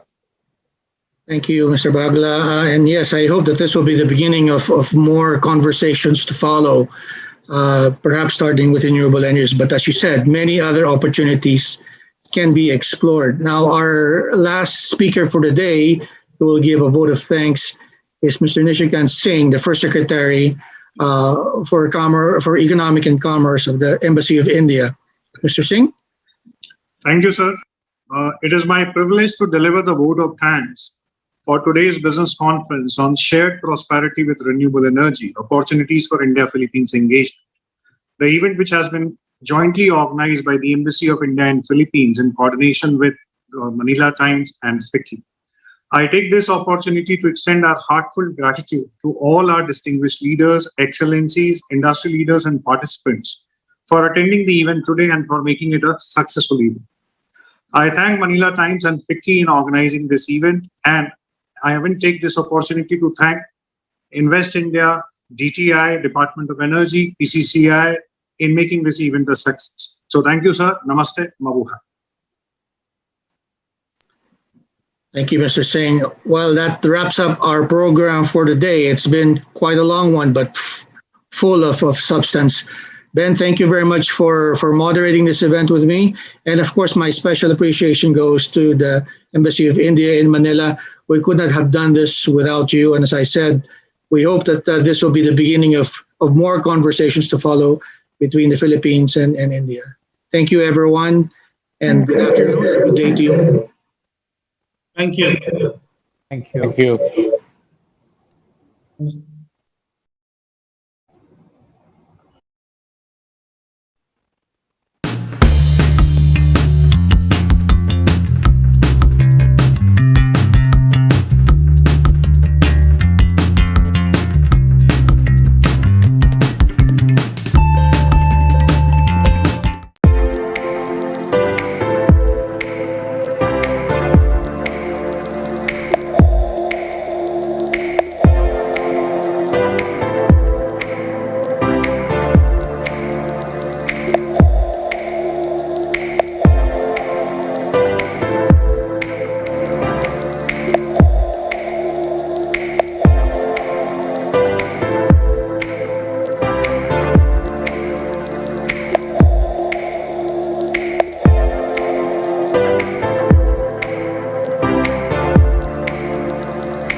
Bago pa man magsimulang tumigil ang mundo ng dahil sa pandemya, napakadami na namin ginaharap para lang magampanan ang aming tungkulin. Matugunan ang pangangailangan ng nakararami. Simula sa lungkot na dala ng pagsampa, hanggang sa iba't ibang klaseng trabaho na dinaranas namin sa araw-araw. Kalakip ang pangako ng magandang bukas. Patuloy kaming babangon para matugunan ang inyong pangangailangan. Patuloy naming iaalay ang aming oras at kakayahan para mapanatili kayong nakangiti. Patuloy kaming maglalayag sa iba't ibang dako ng mundo upang mapanatiling maayos ang inyong kalagayan. Ilan lang kami sa libu-libong manggagawa sa karagatan na nagnanais ng karampatang pagtrato at respeto. Para sa aming napiling larangan, sana sa araw na ito ang nilaan para sa amin, maisip rin kami. Nagmamahal, mga marinong Pilipino.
In today's scenario, the darkness represents depletion of natural resources and rising levels of global warming. And to ward it off, we simply need to harness the light in the form of green, abundant, and ever so sustainable solar energy. The solar industry, which was hitherto propelled by utility-scale projects, has now started seeing a surge in adoption by government institutions, office buildings, factories, stadia, carports, educational institutions, residential complexes, and independent households. India is also contributing in a big way by opting for solar-powered water pumps. In fact, India is the third fastest growing nation in terms of solar energy generation, and leading India right from the forefront with technology, innovation, and over 3 decades of experience is India's largest and most trusted brand, Tata Power Solar. Power Solar specializes in high-efficiency photovoltaic cell and module manufacturing and comprehensive EPC solutions. Using our core strengths in manufacturing, we produce one of the highest efficiency solar cells and modules. As the operator of the largest solar power plant in India using indigenously manufactured cells and modules, Tata Power Solar has been able to develop and improve on its operational expertise with each successive project, enhancing its output per watt rate substantially. Many commendable projects today stand testimony to our success, spanning multiple countries from Northern America, Europe, UK, and Asia. The first floating solar system built on twin ponds with a capacity of 1.4 megawatt at Nellore is a splendid example. Using the power of the sun, our pumps ensure dawn-to-dusk operations with consistent year-on-year water output. Through grid connectivity, farmers also enjoy the twin benefits of using solar power for agriculture, as well as generating income by exporting the excess power back to the grid. The responsible and admired organization, we aim to spread this sunshine across the globe. Through its renewable pursuits, Tata Power Solar is committed towards painting the planet greener, the skies bluer, and the future of our children brighter.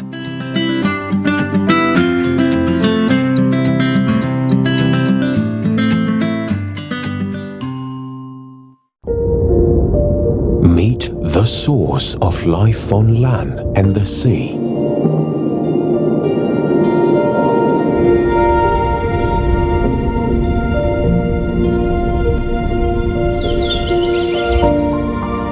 A lamp for our learning. A sight of unforgettable summers. Keeper of time and seasons. Its fury can sear, but harnessed, it fuels pristine power.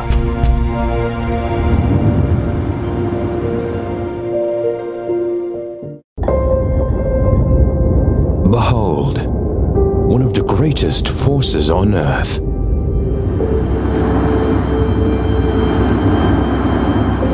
Engineered by nature to prolong its very life. Its power elevates creatures of the air. Its strength brings wanderers across seas. Its flow keeps climates hospitable. Its intensity brings new heights to adventure. And its brute force can be transformed into silent power.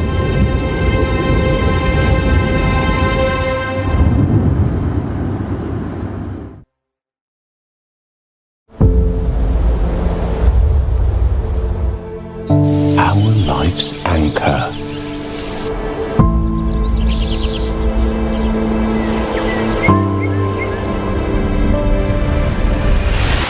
Home to Earth's creatures. Our natural playground, source of our nourishment, cleanser of air, protector of land, our ally against disaster.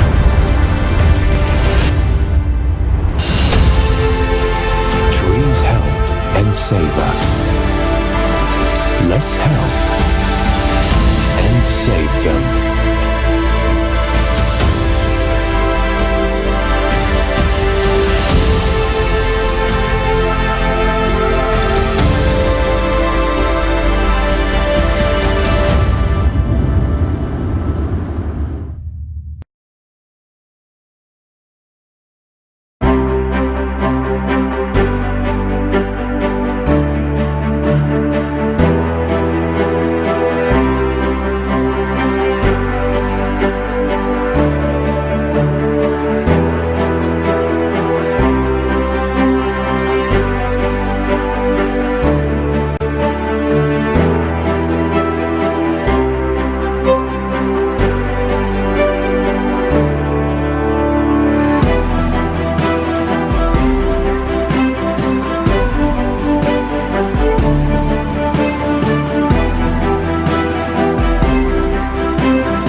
This 2021, we are taking it a step further as we shift our focus on environmental sustainability. We will invest in more renewable energy projects, both here and abroad, while making sure we still have the right balance for baseload capacity as we strive to fulfill our commitment to powering the country's growth and helping fight climate change. We are focused on reaching an almost 50-50 balance between our clean energy portfolio and thermal capacities that will ultimately address the energy trilemma of availability, cost efficiency, and sustainability.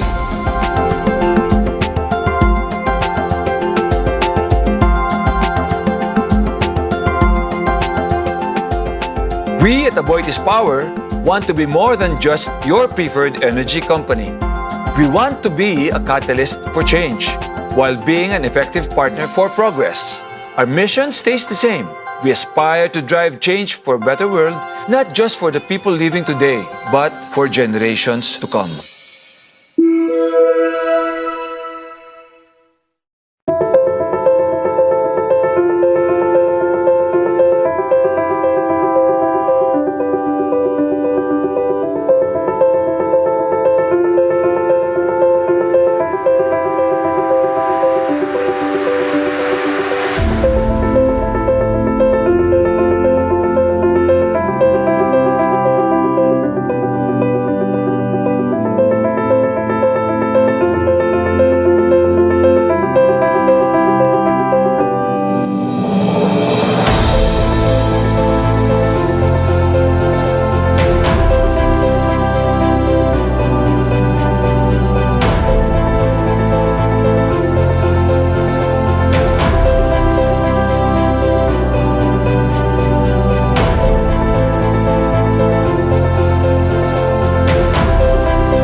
The renewable energy industry in the Philippines is experiencing a dramatic expansion as the country faces a strong demand for new sources of power to support its rapid economic growth. With abundant sunlight, increasingly affordable technology, and growing investor interest, the solar energy sector is poised to take advantage of these opportunities. The Philippine government has allocated 7,000 megawatts of power generation to add to the country's existing capacity over the next 5 years. With its commitment to reduce 70% of carbon emissions by 2030, renewable energy is the most viable option to meet this tremendous demand. WeGen has entered the Philippines with a unique proposition, one that will revolutionize the energy sector. WeGen is a next-generation energy tech company that uses rapidly advancing renewable energy, battery storage, and software technologies to develop energy solutions for homes, communities, schools, and small businesses to large industrial and commercial properties, resorts, and even entire islands. Our name, WeGen, reflects our belief in the democratization of energy. We, families, communities, and businesses can produce or generate and share all the power we need. transforming consumers into prosumers. WeGen offers 3 distinct solutions to our customers: residential or commercial solar solutions, solar PV, battery storage, and smart software solutions for homes, schools, churches, hospitals, and businesses. Reduces energy bills and provides emergency power. Standalone island solutions replaces diesel and fossil fuels with a mix of renewables. For example, solar, wind, biomass, and smart software. Ideal for eco-resorts and small islands. And distributed power plants. Aggregation and supply of energy can serve as reserve capacity to provide power during peak load hours. At the heart of WeGen is its commitment to community development and social change for marginalized sectors in the country. We envision the eradication of energy poverty towards sustainable development for all. From job creation to ecological conversion, WeGen believes in expanding the horizons for underserved communities through energy aggregation and democratization. WeGen has dedicated itself to bridging gaps and building sustainable communities through clean and affordable energy solutions for all. WeGen, the power of sharing. One of the fastest growing economies in the world, India stands at a mammoth $3 trillion GDP despite a disruptive pandemic. It is further projected to grow at an impressive rate of 12.5% in 2021. IEA's India Energy Outlook 2021 report estimates a consistent growth of 25% in India's energy consumption over the next 2 decades, projecting it to be the 3rd largest energy consumer in the world by 2030. This opens up new opportunities for meeting the country's growing power needs by harnessing renewable energy sources. Founded in 2017, Ayana's strategic mission is to achieve a portfolio mix of over 10 gigawatts renewable power in India by 2025. Making rapid headways towards this goal, the company has strengthened its portfolio through crucial partnerships and acquisitions, having raised $720 million till date for large-scale renewable capacities in association with CTC, GGEF, and NIF. As of today, Ayana has a total capacity of over 1.74 gigawatt, of which 590 megawatt are operational projects and 1.15 gigawatt is under construction. With a strong passion for upholding social responsibilities, Ayana has set new benchmarks in ESG standards across waste management, training and development, and empowering communities. The company has received quite a few accolades in a short span of time, and they are a testament to its philosophy that people are the real backbone of a thriving organization. It's our vision at Ayana to be a key player in contributing to India's ambitious commitment of having 450 gigawatt renewable energy capacity by 2030. It's been a great journey so far, and we believe we're just getting started.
Solar panels were first used in satellites because we wanted it to last forever. Otherwise, the batteries would wear out. Do we have the ability to solve this crisis? Fortunately, the exciting answer to this question is also yes. अगर हम development environment friendly नहीं करते हैं, विकास और प्रकृति पर्यावरण की रक्षा नहीं करते हैं, तो विकास हमारे लिए भी संकट बन सकता है. Avada is a leading builder of renewable energy projects in India. We have built complex solar and wind power projects aggregating to over 1.1 gigawatt capacities across diverse geographies.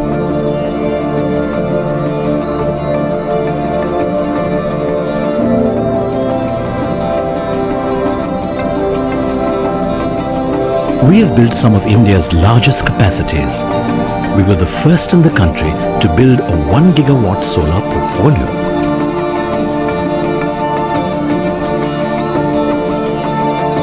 This is only the beginning. We need scale to power the entire country using the solar, scale to change the brown sources of energy with cleaner sources of energy like solar and wind.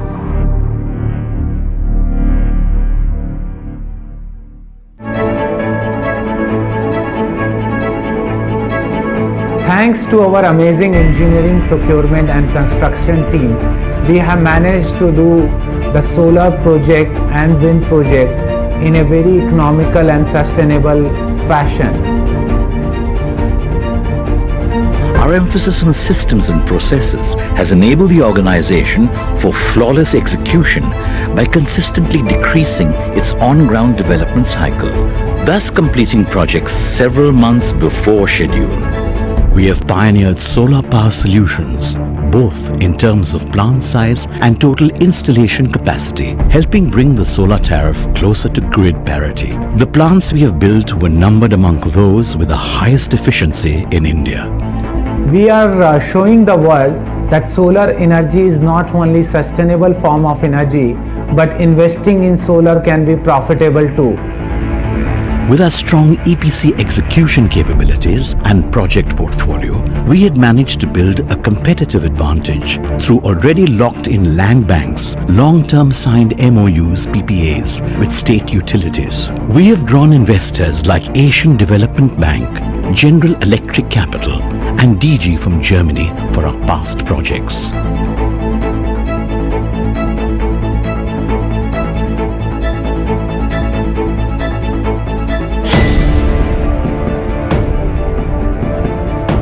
In next 5 years, India should become the largest clean energy power producer in the world.